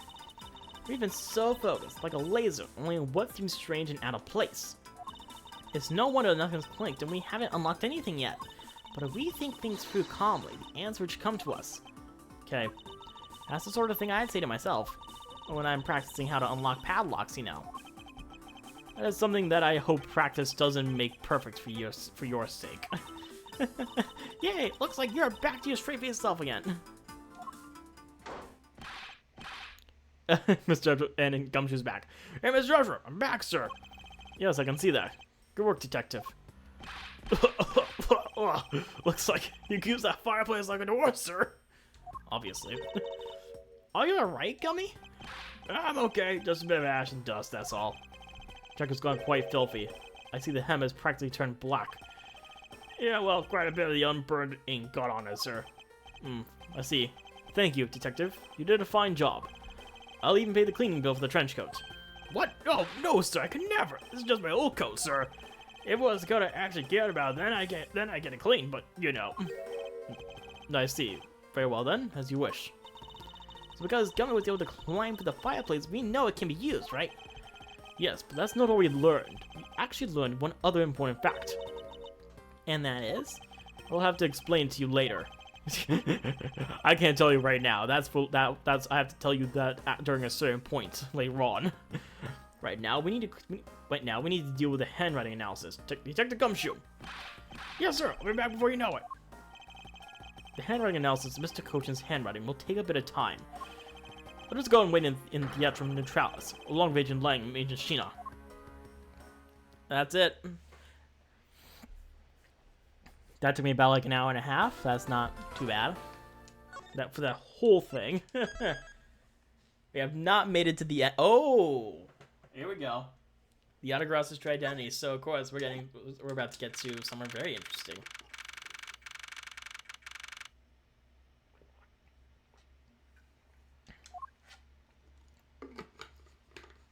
Oh, everyone's here. Agent Lang. Lang Z says, little cubs little cubs, never do they know the real fury of the elder wolves. The scores are definitely becoming increasingly difficult to decipher. And what does that mean? It means you'll never really know how angry I can get. Mr. Prosecutor, the counterfeit bills made with Bobley's ink. They were all of Zhang Fa dominations. Yes, so I heard from Miss Von Karma. We don't know where the play money has gone. They must not have figured out they must not have figured out that was all burned yet. Ever since those things showed up in circulation, my country's economy has taken a big hit. Zhang Fa is in a financial chaos as we speak, because we can't tell the difference between our own bills and the fakes. And it's not just the money; the citizens are also worried. I've staked the honor of the House of Ling on this, and have come to this land to capture the mastermind behind this whole mess. I investigated how the bills were made, and how the ink was smuggled into Zhang Fa. And I pursued the smuggling ring all the way here. But tonight, this is where the final chapter was written.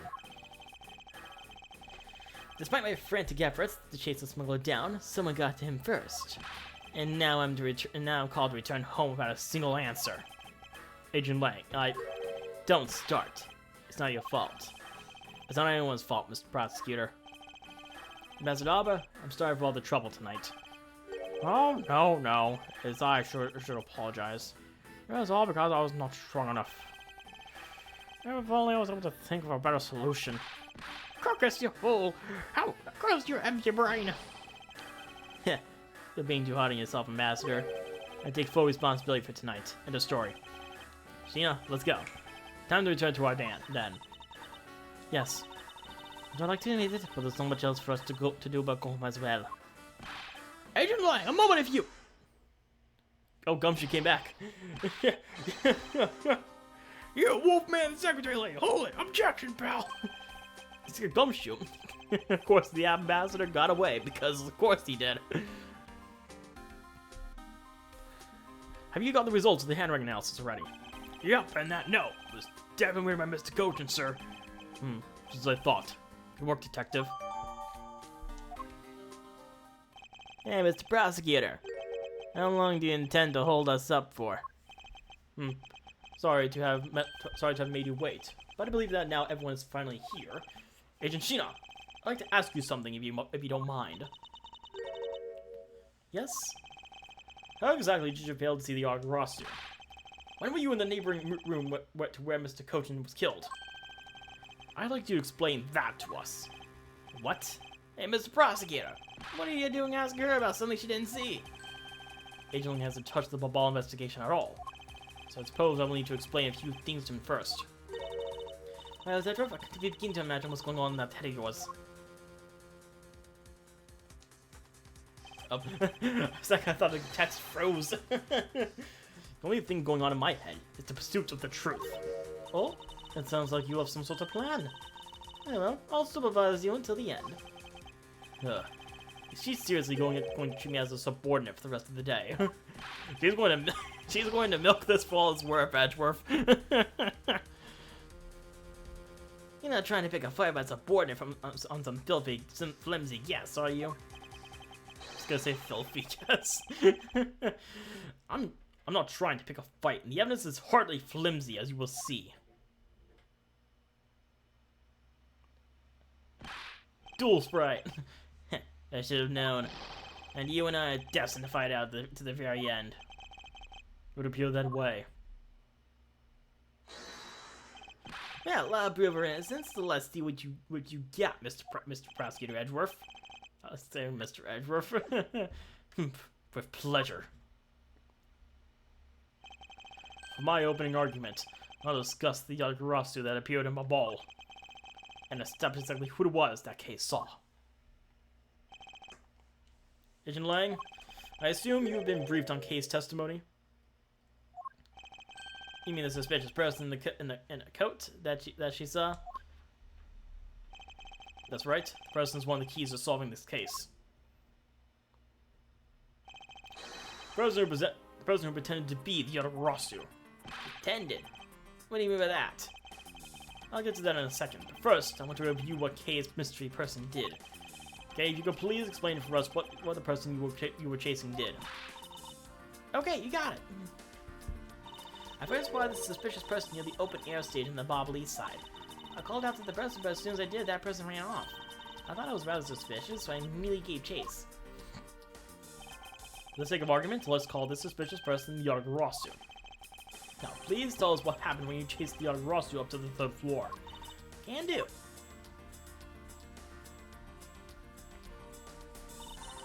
I chased the Yatagarasu all the way up to the third floor of the Bob Lee's embassy.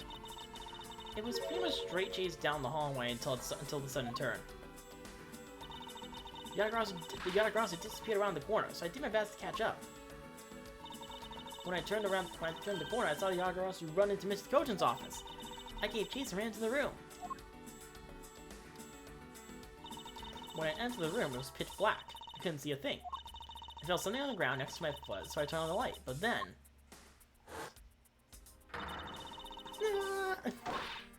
Who's there? By the time I turned on the lights, the Yatagarasu disappeared. When Kay entered the room, the person she was chasing was already gone. What do you suppose that was, Lang? What do you mean, what do you suppose? Isn't it obvious? The person slipped out the door behind the girl under the cover of darkness. Objection! Sorry, but I know for a fact the person didn't escape through that door. Oh? How do you know with such certainty? Humph, that's easy. The Yatagarasu had left through that door, they would have went right into this person. Would it be Gumshoe?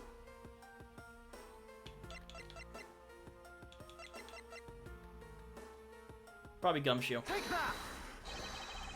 This is who the suspicious person would tell us wrong. No! Hey, Mr. Prosecutor, are you sure you're not losing it?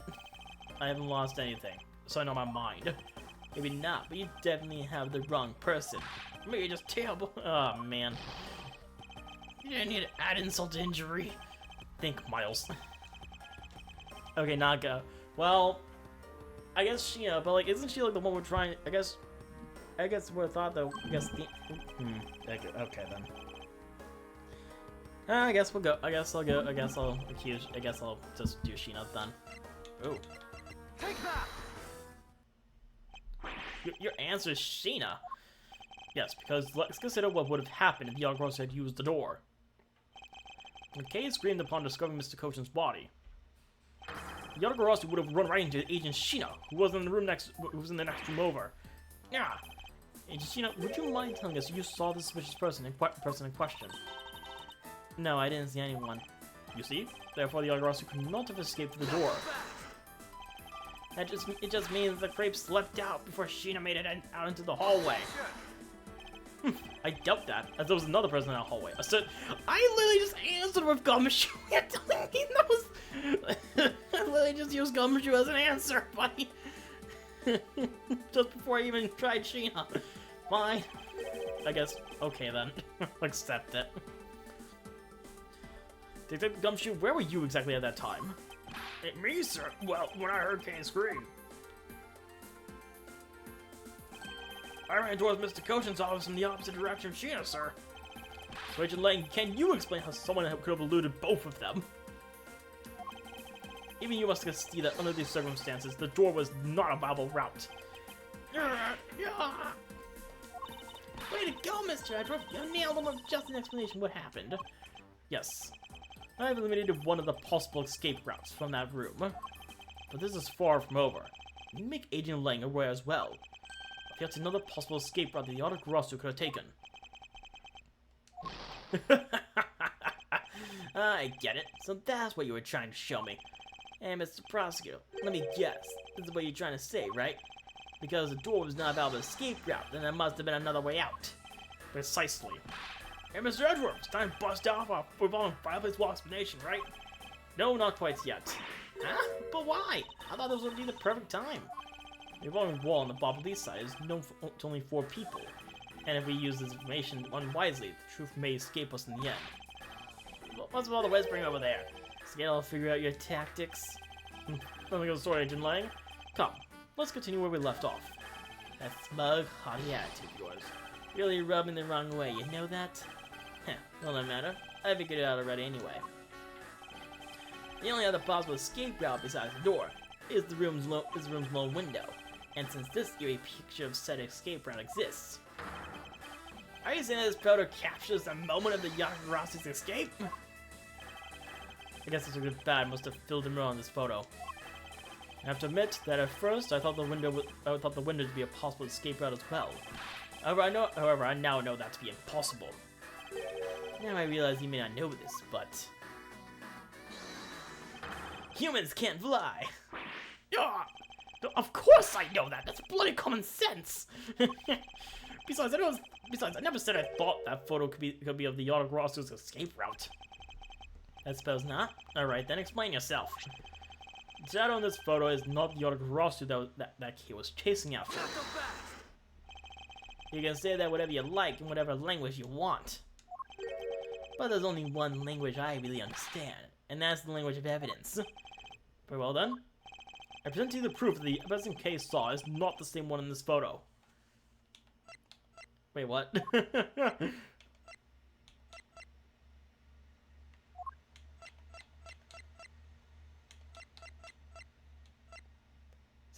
So then this would be the fireplace, right?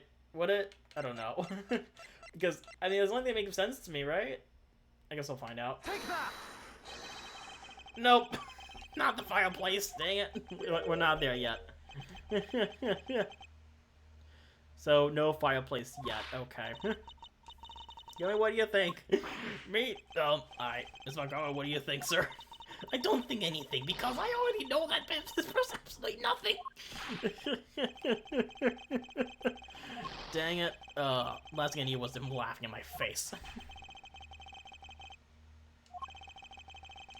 Alright. Oh, wait, when the photo was taken. Right, the first fire. 2 fires broke out today. So I guess I present that then. There we go. Wrong thing, wrong time. Got it. I wasn't there yet. Let me explain to you precisely why the shadow in this photo is not the Yagarasu Case saw. Case spotted the Yagarasu heading for the 3rd floor during the 2nd fire. However, the photo in the question was taken just after the 1st fire. What? Yeah, way to go! How's twice you bit him in the butt now?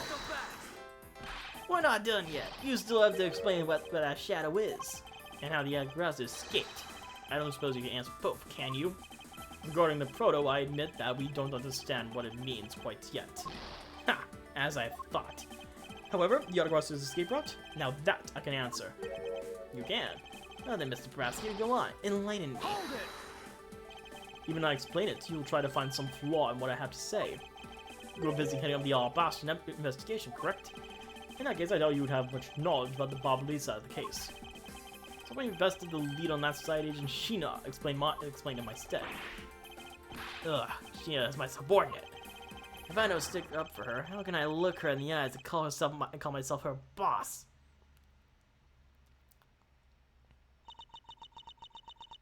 Lang, that's alright. I can take care of him. Sheena, you shielding me a lot as my boss. But it's time for me to prove my worth. Alright, if you're okay with it, then you have my support. Fine, it's down to just Agent Sheena and myself. This is where the battle really begins. Now then, what is it you'd like to ask? Let's see.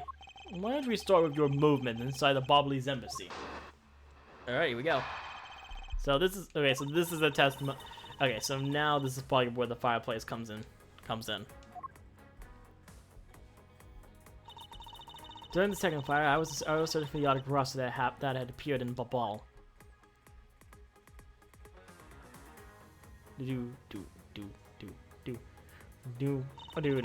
While I was searching, I heard a scream coming from the next room over. Although I was in the next room, I was unable to catch a glimpse of the Yagarasu. To be honest, I'm actually very skeptical that the girl's Yatagrasu even exists. Okay, the last statement is gonna be the one I present the fireplace to. I feel it. I'm feeling it. But I'm not lying when I say that the suspicious person went to Mr. Gordon's office. Like I said earlier, I had no intention of retracting my testimony. Good. Just to confirm, did you have a partner when you were on your investigation? No, I moved alone. In that case, you have no one to corroborate your alibi. Is that correct? Oh, thank you for the follow, Sophia. Are you killing us suspicious because she was in a room by herself? How pathetic. And it wasn't when Agent Shino would try to arrest Kay under the same rationale. Okay, you have a good night then. And how about when you accused Larry because he was the weapon's owner? No, not that is unexpected for that useless lumptick in this situation. Although I suppose it's never a good idea to let mistakes go uncorrected. I'll make no excuse for what I did in that situation. And you should apologize right now for making Kay out to be the killer, pal. I'm sorry. She didn't apologize. I'm sorry. Is it okay? I mean, I'm not under suspicion anymore. Right, Mr. Edgeworth? Well, I never doubted you. Not for 1 second. Anything goes for me. I believe in China. Let's put it to the test and see if she really is worthy of trust. I'll check out the video. I'll check out the video. This promises to be interesting. Actually, no, I think I watched that video years ago. Actually, I think it was like a couple years ago. It was released like years ago. I don't remember much of it now, but it was a while back. Like, this is not a blind playthrough. I know like the major story hits, but I don't know like all the gameplay stuff and all the text. That's all new to me. I just know like the major character stuff. But I do believe that the 5th statement is one I have to present to the fireplace too.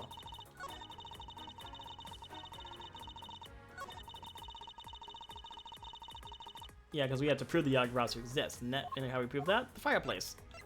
Objection! Nope. Okay, I guess not. No. Dang it.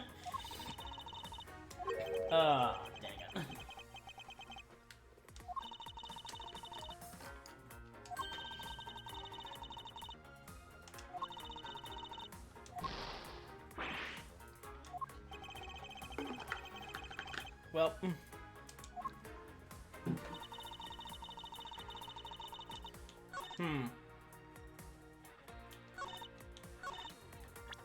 Oh, wait. Oh, of course. This is why I presented to, isn't it? Objection! Being in the room next to Mr. Kochin's office is the problem with your testimony. Huh? Mr. Prosecutor, I don't see what problem you're talking about at all. Agent Lang, do you recall the secret you discovered in about the Bastion office fireplace? Huh? What do you mean how it connects to the office with the room next door? What about it?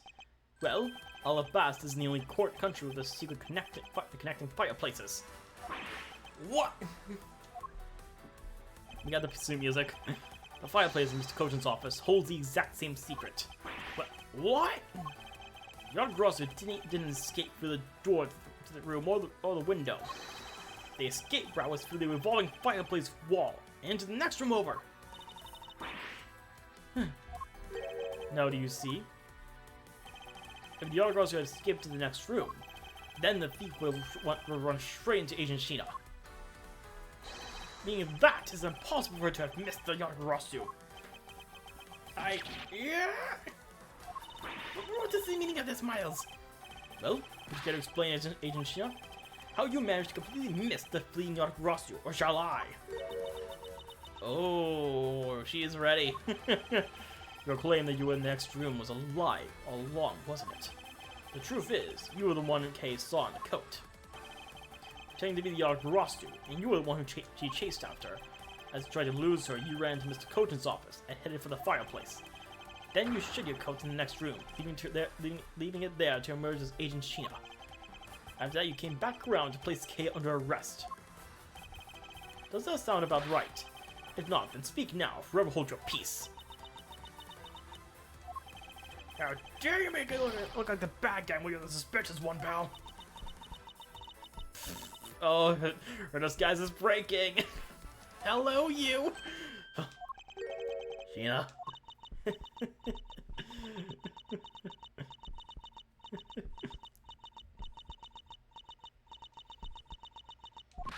There goes the disguise. Hello, Callisto, you. Ugh. That laugh.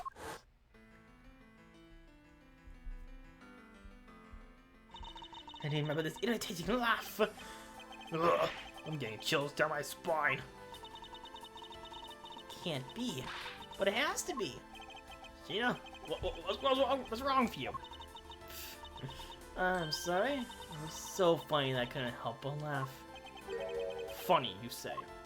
Yes. Oh, you would accuse me of being Yatagarasu. The prosecutors of this country really are also very strange. It's kind of... You're not wrong. Do you think you can get away with this by simply laughing it off? You think I'm taking these too lightly? I think not. It's the prosecutor who is. Nope. Look, everything you said earlier is nothing more than mere speculation. Yatagarasu fled for the fireplace? Do you have any proof to back up your claim? If you don't, you haven't proven a thing regarding Yatagara's escape route. The tone of voice you take with me now has certainly changed.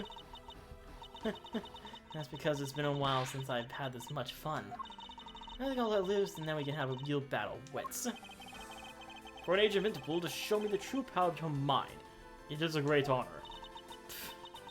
Don't underestimate me. I'm not some foolish broad, you know. I know. And that is why I won't hold anything back either as I answer your question. My question? Here's your proof that the wall fireplace was used recently. Are you actually going to present it twice in a row? Take that! And we presented it twice in a row. I'm sorry, but is this really your honest answer to my question? Yes. According to the Ambassador Polygono's testimony, he said that he was burning some documents in the fireplace for Mr. Cochin. Oh. The ashes of what they burned were left in the fireplace, so they should have been there. However, when we went to investigate the room, the ashes weren't there. Why is that a problem? Maybe someone cleaned them up. Objection! Nope. Kay thought the exact same thing, but no. Unfortunately for you, Ambassador Polygono said that he forgot to. And so, the question remains, why were the ashes missing? The answer is simple. When the Yatagarasu went through the fireplace wall, the ashes were pushed into the next room by the wall as well. The movement of the ashes that were in Mr. Cochin's office is my proof. She's gonna be laughing a lot now. And just what is so funny? Ashes proof? Are you even allowed to submit this flaky evidence in court? Steerage to fight us! Of course. Why wouldn't I? In that case, let's hear your counter argument. My counter argument, huh? This really is just like being in court. Well, to me, we're simply continuing from where we left off all those years ago. I have no idea what you're talking about. Doesn't matter. We're at a crime scene or in court. Let's finish this here and now.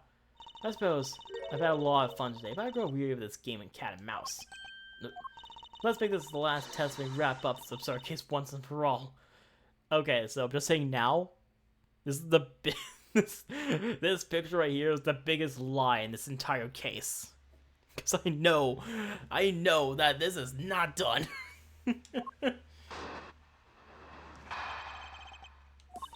In my eyes, all your proof is that the rotating fireplace wall was used.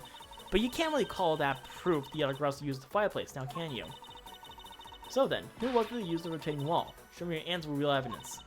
However, we've already finished a very thorough investigation, and we found not a single suspicious thing in Mr. Cochin's office. And there you have it, my counter-argument. That's very impressive. She has seen through the fact that I have yet to gather about one piece of evidence.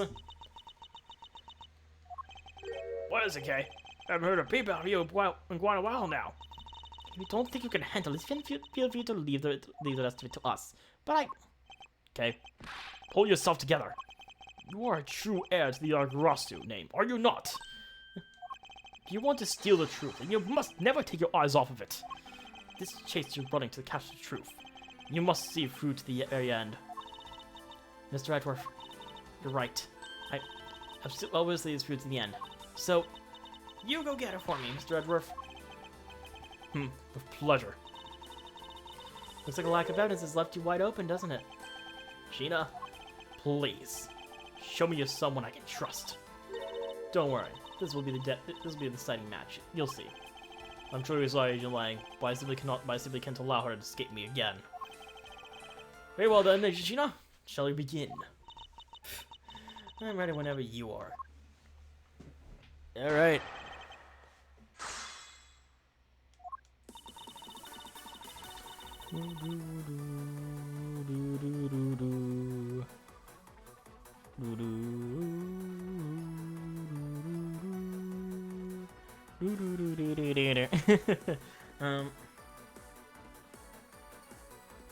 Proves that the retaining fireplace wall was used. But you can't really call it proof that the Yggdrasil used the fireplace now, can you?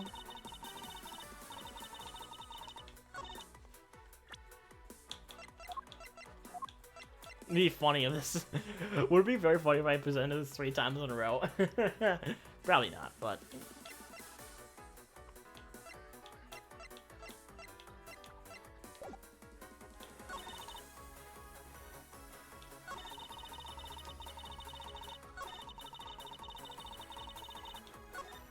so, do you actually have any proof that the Yggdrasil used the fireplace passageway?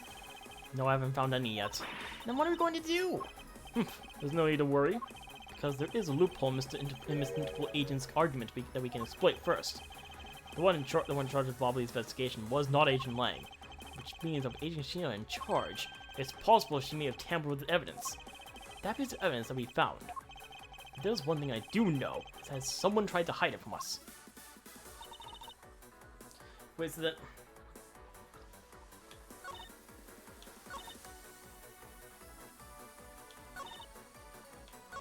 oh.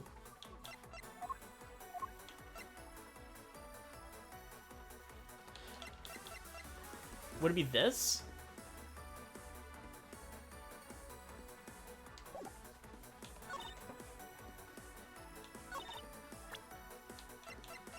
Would this be the wire that was hidden in there?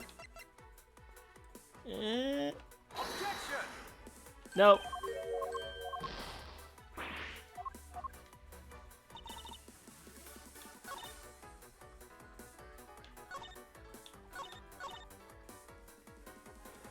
Oh, you didn't find this, so maybe I present that. There we go.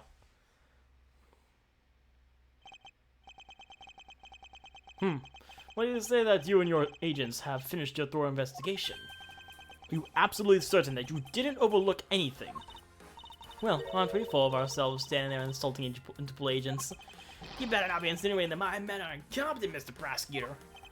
I never do that. However, it doesn't change the fact that they did overlook something. I'd like you to take a look at this length of wire. What exactly is this supposed to mean? A length of wire? So what about it? I'll tell you what. We found this in the Bobblese embassy not long ago. What? And we found it wound up inside the grandfather clock in Mr. Cogent's office. You found that at the scene of Mr. Cogent's murder? But this wire wasn't all we found. We found one other very important thing. There's more. In Mr. Cogent's office, there were signs that someone had burned counterfeit bills there. What did not? What? Oh, we're back. Hold it. That evidence was something you found out through that girl's machine, right? So what if it was? Ah, that's what I thought. But unfortunately for you, a recreation made by a machine is hardly concrete proof. Among the ashes you found in the room, did you happen to find any counterfeit bills? No. You see? So there was nothing in our office. Nothing you can call evidence anyway. No, I'm sorry, but I seem to have given you the wrong impression. How so? I don't recall saying that I was presenting evidence of any sort. Rather, I was pointing out that your investigation was incomplete, and that this throws doubt on the purity investigation to the Yonagarasu. You still suspect me, I see. Alright then, I asked you to point out what part of my investigation is incomplete. The other Interpol agents worked under the command of Agent Sheena. And it is not possible that the reason the person K was chasing chose the 3rd floor is because that person knew there would be no other agents on that floor. Furthermore, we've come to see that Agent Sheena was only pretending to be investigating the Yonagarasu to the point of arresting K. In that case, there was one location that no one has yet to inspect. Your team's investigation was incomplete because they failed to inspect this location. The other room. The location Agent Sheena is of course the room you claim to have examined. I believe the room next to Mr. Koshin's office warrants a thorough inspection. Even if you do that, I doubt you'll find anything of use to you there. I will be the one to decide that. Detective Gumshoe! Yes, sir! I'm on it! I'll be right back. I have to check out the room next to the office. And now we wait. Very patiently. Hey, Mr. Edgeworth. Do you really think that Miss Sheena is the Yonagarasu? Yes, and my logic is sound. I believe she is.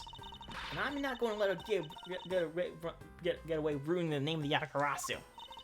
But can't you prove she's the Yonagarasu that she is the Yonagarasu is the question. If Detective Gumshoe can find what I'm hoping he will find, and I should be able to. And just what are you hoping he'll find? Let's just say this. I took Gumshoe do a little experiment from me earlier. An experiment?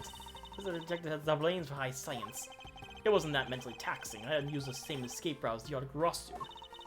And what did you find out by doing that? First, that it's possible for a person to fit the revolving wall door.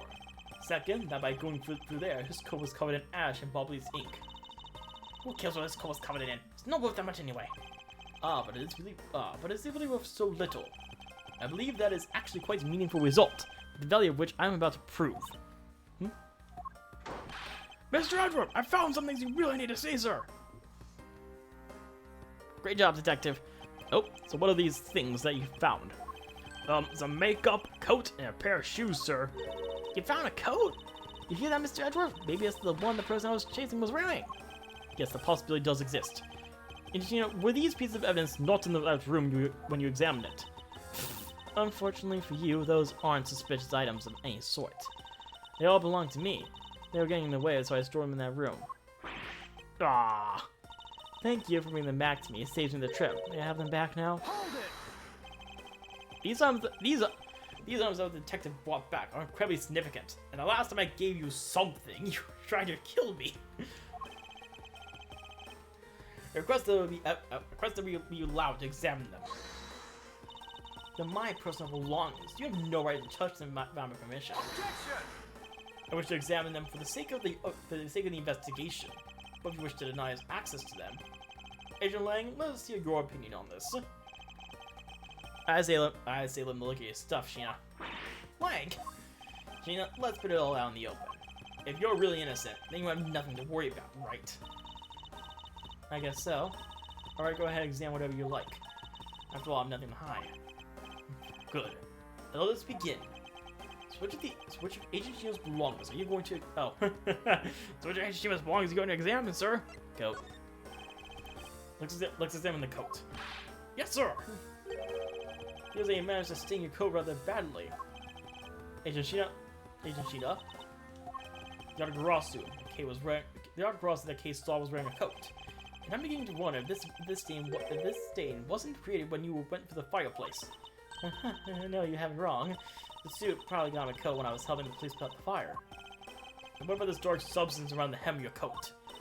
Oh, I didn't realize the hem was that dirty. Of course. I'm sure it was just water mixed with suit when I was helping with the fire.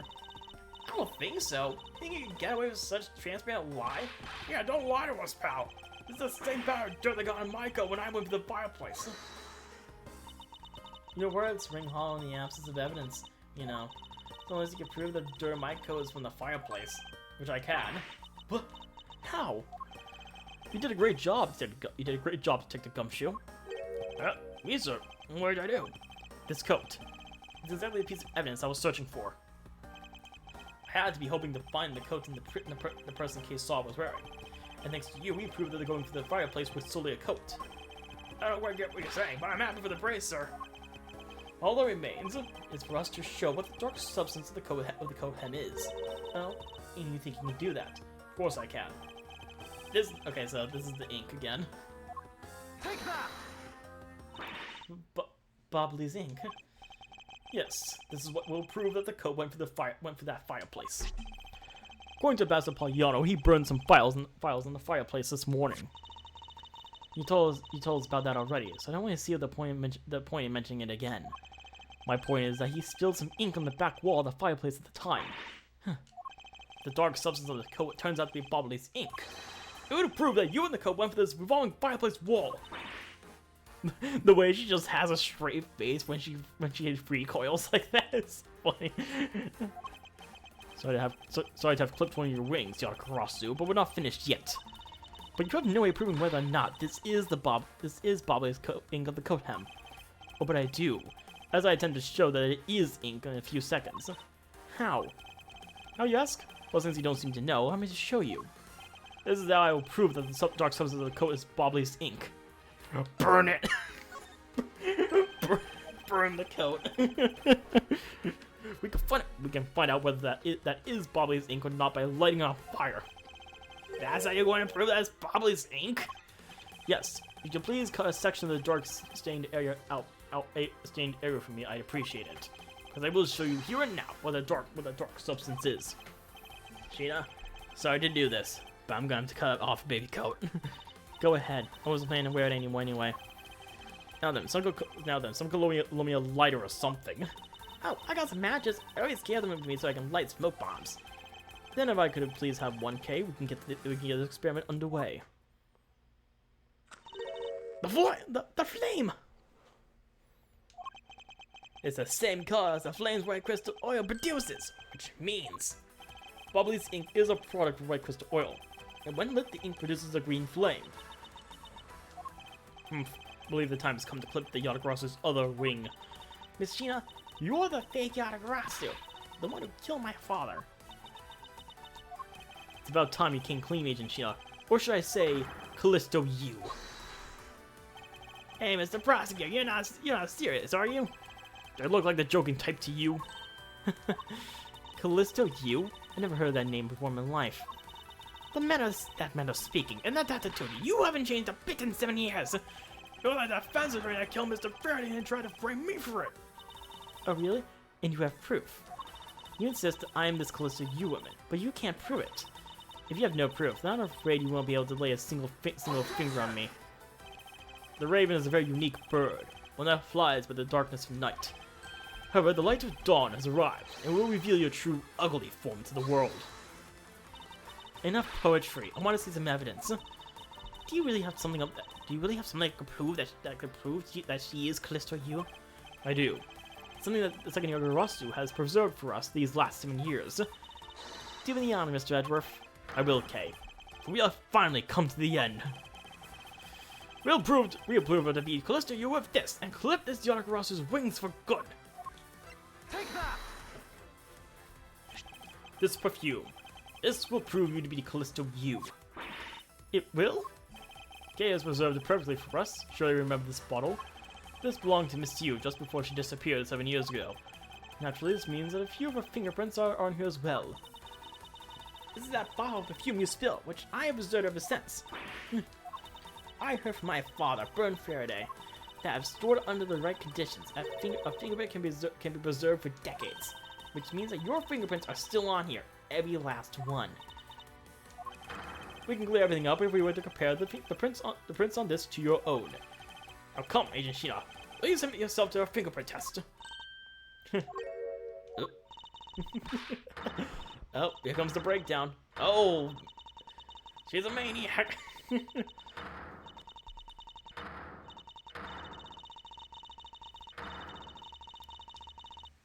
She's lost it. It looks like you've seen right from me yet again. We know who this is. We don't need the question marks game. You're sending the biggest chill down his spine, Edgeworth. Callisto. You! So you've shown your true face at last. This feeling of thrill is even greater than that time 7 years ago. Gina, you're... Lang, I really enjoyed our days together. You're an insanely strong, nice, kind-hearted idiot of a man. So you were a spy all along. A mole sent by the smuggling ring I've been chasing after. Someone who's been feeding them into Interpol all this time. Very good. Maybe not as big of an idiot as I thought. Callisto, you. The woman who killed my father 7 years ago. You're her, aren't you? The fake Yatagarasu. That's right, Callisto, you. That's just one of my many names. But even that's just a facade. Good evening, ladies and gentlemen. I am the great thief Yatagarasu. Callisto, you, this time you won't escape. This is the end of the road for you. Now come along quietly. You know, you're the one who left the strongest impression on me, Kay Faraday. And had you not used the Yatagarasu's gadgets, I might have never known who you were. But here you are, being a thorn in my side, just like your father always was. Kay, don't! You! I'll never forgive what you did to my father. You really are just like him. Mr. Faraday, too, possesses such laughable honesty. Oh, no. Oh, dang it. Kay! Ah, you look kick it! You look go right now, pal! You despicable! Let go of me, you filthy... Yeah. You think I'm a fake, don't you? Unfortunately for you, I'm the real Yatagarasu. But that's impossible. My father was the one who created the little thief. Yeah, Edgeworth. Yatagarasu has 3 legs. Do you know why that is? Why it has 3 legs? There are 3 main reasons why the Yatagarasu will always be one step ahead. First, the Yatagarasu also always knows the exact location of the target object. Second, the Yatagarasu always knows exactly how to disarm the security system. No, it can't be. Did you finally figure it out? Do you finally know the real identity of the Yatagarasu? The real identity of the Yatagarasu is... Oh... Ooh. It was bad? But then the Yatagarasu is neither Burn Faraday nor Callisto you. But by the same token, they're also both the real Yatagarasu. How very perceptive of you. No way! The single person known as the Great Thief Yatagarasu never existed. Mr. Edgeworth, I refuse to believe this. This Yatagarasu is known to have 3 special skills. Skill number 1. Yatagarasu always knows the exact location of the target object. And a lawyer would have the opportunity to learn the layout of the client corporations. Skill number 2.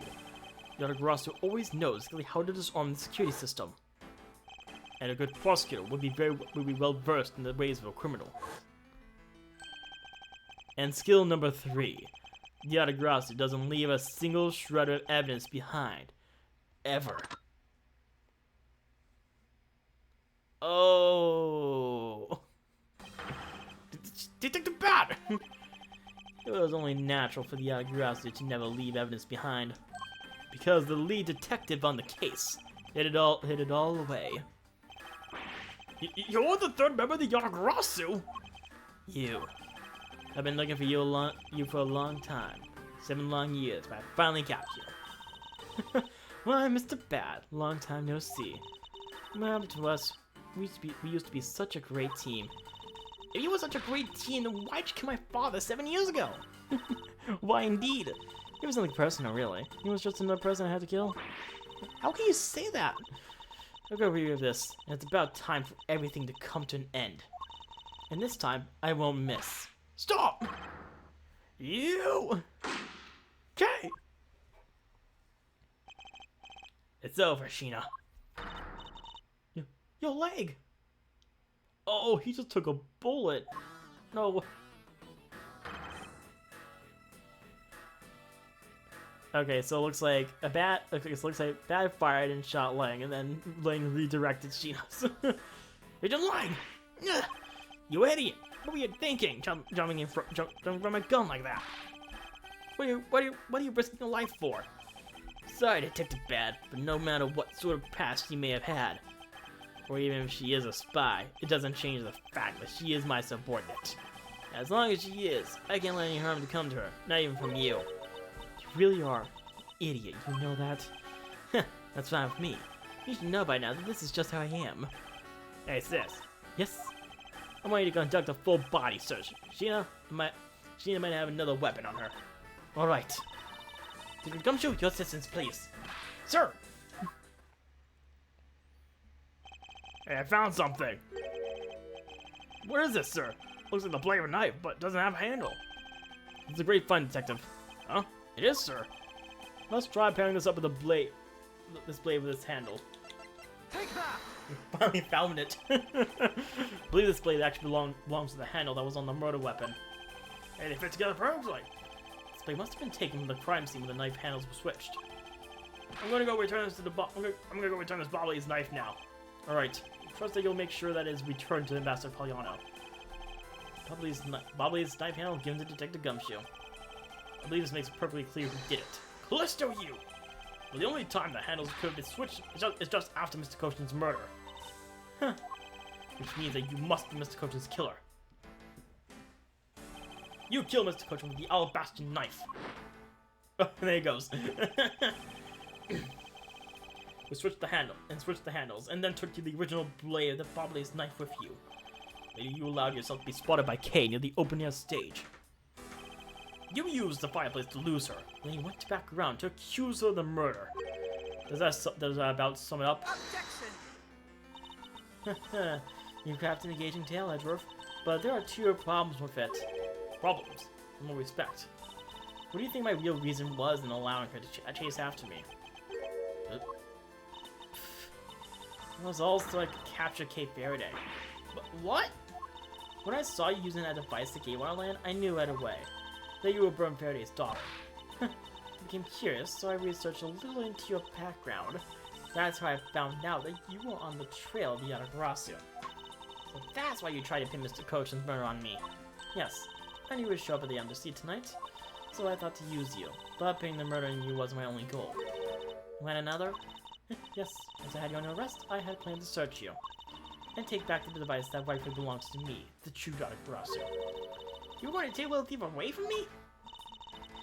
7 years ago, it was thanks to that device that Faraday was able to infiltrate this place. But he stole more than he should have. I had a tough time recovering that precious key. Then the person who stole the Yatagrasu's key was Mr. Faraday. You. That incident 7 years ago. What was the catalyst behind it? In the eyes of the smuggling ring, the Yatagrasu was becoming a bit of a problem. And it wasn't an especially pleasant assignment. Why? Why did you become a member of the Yatagrasu? Why? There is no why. I was destined to betray everyone from the very beginning. From the beginning? What's that supposed to mean? The person I take orders from hasn't changed, even now to this day. Does this mean that the leader of the smuggling ring wasn't Mr. Cochin? That the ringleader is still out there pulling the strings? Are you done asking what you need to know? Because if so, we should probably get going. And you're going to tell me everything we did tonight. You understand, Sheena? I guess I should tell you then that I was the one I guess I should tell you then that I was the one who set the Bobbly's embassy on fire. Why did you do that? I was supposed to destroy all the evidence of the counterfeit bills.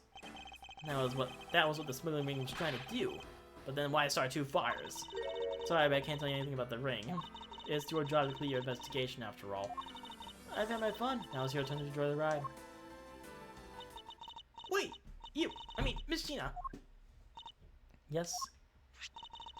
When I fell to the floor earlier, these fell on my feet. What about them? They're such pretty hair sticks. I thought I'd return them to you. You can have them. They're of no use to me anymore. If you don't want them, you can always just throw them away. No, I want to keep them. See yourself. Oh, that's right. I almost forgot. Edgeworth. About the second problem I have with the story. I didn't kill anyone tonight. What? I'm not saying that. I'm not saying that as a sore loser. Think of it as a hint, if you will. Mr. Prosecutor, is Agent Lang? Mark my words. I'm not done here, and I'll be back. And it's got nothing to do with duty or anything, because this has become my personal case. I may have been shot, but I'll show you just how dangerous a wounded wolf can be. Zinga appears to have negated the sensation of pain in his injured leg. It's clear he's having trouble walking, though. It's finally over, Kay. I feel like I've peered into her heart a little, you know? It's so cold and dark, and incredibly lonely. Because it was giving her all these commands. The one who thought my father was a problem to be removed? That person is the real ringleader behind the smuggling ring. Mr. Judge, I have a favor to ask. Can you hold on to these hair sticks for me? They're really pretty, just like the ones they were selling at the Jam and Ninja show. But until this case is over, I don't think I can look at them without being overcome. I understand. I'll take good care of them for you. There's bit of soil stuck on the ends of these sticks. Got a hint. I guess it's that time already, huh? So it's midnight. Dawn of another day. Hey, Bob, thanks a bunch. You've really done a lot for everyone all these years. Take it bad, don't tell me today is the day. Yeah, it is. With this, I can retire in peace. I was down to the wire, we almost didn't make it. But we did it. We solved everything. That's just it. We haven't solved everything yet. Wait, how old is Bad? Oh, he's 60, huh? I didn't realize that. The ringleader of the smuggling ring you, the Yagarasu, were chasing after. The legend of that Yagarasu is now over. Mr. Edgeworth, that bit of logic earlier, it was brilliant. I feel like I can leave it all in your hands. I'm counting on you. Is it really true, Uncle Bad? Were you also part of the Yagarasu? As I said to you earlier, Kay, I'm truly sorry. I wanted nothing but a peaceful life for you. Uncle Bad. Hey, don't take it so seriously. It's all just one big joke, right? Unfortunately, it isn't. Oh, come on, sir. She's just yanking out my chain, isn't she, Mr. Edgeworth? Detective Bad. Wait, no, you are wait. Detective Bad. Wait, no, you are no longer a detective. Mr. Bad, I'd like to ask you about the Yagarasu. No, you too, Mr. Edgeworth. Mr. Edgeworth, here.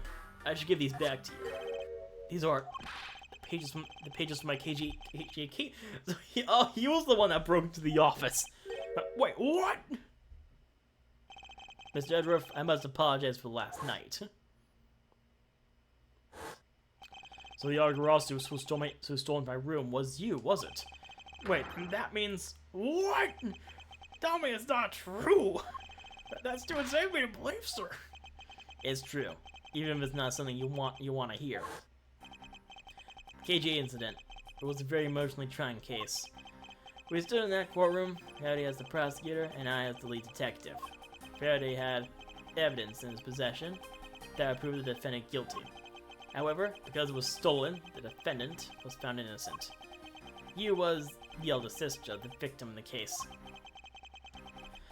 When the defendant was pronounced not guilty, she let out a great wail. That's when we realized that there was a limit to what the law could do.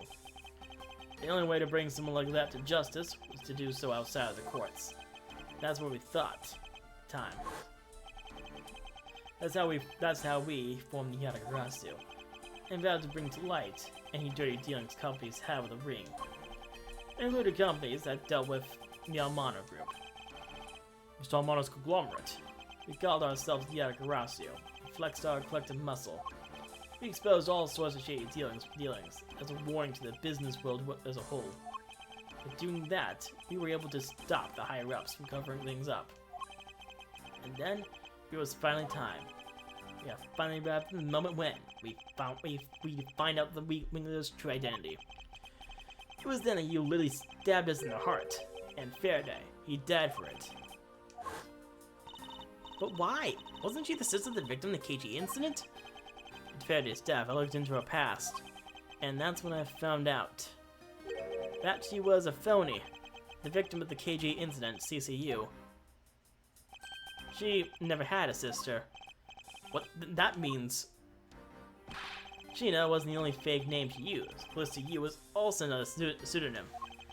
From the very beginning, that woman was a spy sent by the smuggling ring. She decided herself I was destined to trade everyone from the very beginning. Anyway, let's return to the real topic at hand. Mr. Edgeworth, this trump card that we stuck onto this page of the case file. Please, use it wisely. Trump card. That photo is stuck on there. Try peeling it off. Behind it slumbers a piece of evidence that Faraday hid away all those years ago. It's the mark of the Argrasu. Why? This is a directives card from the big boss. Take a look at the back. This was something Kojin had him at the time of the KG incident 10 years ago. That blood is from the victim of the incident, Miss CCU. Using rhyme, called ourselves the Argrasu. Because of the three-legged raven mark that the Smuggler Ring's boss used. Apparently, orders from the boss will come on these cards without fail. The person who received the order was supposed to burn it immediately after reading it. And apparently, it burns a bright green flame when it's ablaze. So you mean the card was written in Bobbly's ink? The fact that the card was that the cushion was set made into Faraday's hand at all. It's nothing short of a miracle. We decided that wherever we stole anything, we would send a card along with it to the police. So that's what those white cards are. Great thief that used the mark that only those within the ring would know. It was our message to the ringleader that we were only a few steps behind. One more thing, Detective Gumshoe. I'm entrusting this to you. Just a lockpop.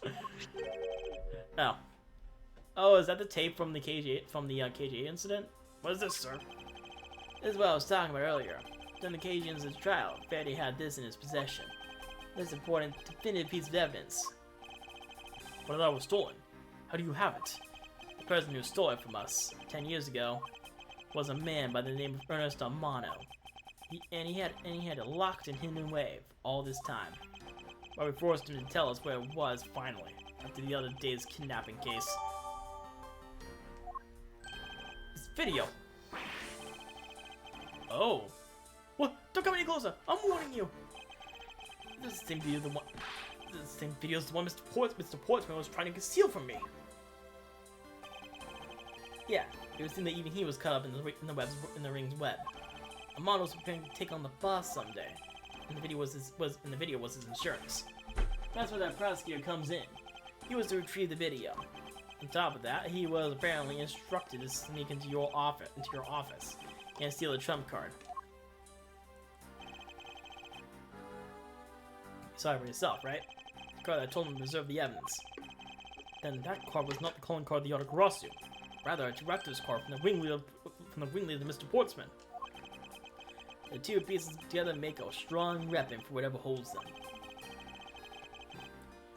The evidence Mr. Portsman thought to withhold from me, and the one that you stole from my office last night. Both pieces are illegal. For me to use either one is, whether you use them or not, is up to you. But they will be of help to you when you take on someone who is above the law. Is the boss one of those who cannot be brought to court by that Mr. Faraday spoke of? Detective Bad. There is no limit to the law, for it is the people who determine the limits to them. He still insists that even now, you really have something else. Leave the rest in your hands. Now then, Gumshoe, the handcuffs. It's time to lock up the last remaining member of the Yatagarasu. Pops, don't ever lose their detective spirit. Ugh. Pops, why is this happening? This is injustice! Like I always told you, do not get emotionally involved. Now let's go. Yes, sir! It's a hard day for Gumshoe. Hard day for everyone, really. Is this really the end of a legend? That's it. So that's gonna be it for today. I will be back tomorrow, hopefully, to finish this case off because we have finally in the last one. We're finally at the end. So, yes, I do plan to finish this tomorrow, if possible. We'll find out. So until then, I guess I'll see you next time. This case is alright so far. I mean, of course, it's a long case, so it's going to be a bit of a... It's going to take a while. But the whole brick wall of a boss I was worried about is coming up. It's going to be a bit annoying. Because, like, when I said that the image of Sheena saying let's wrap up this staircase once and for all is the biggest lie ever in the series, it truly is. Because that was far from the last testimony. Anyways, I'll see y'all next time. Goodbye.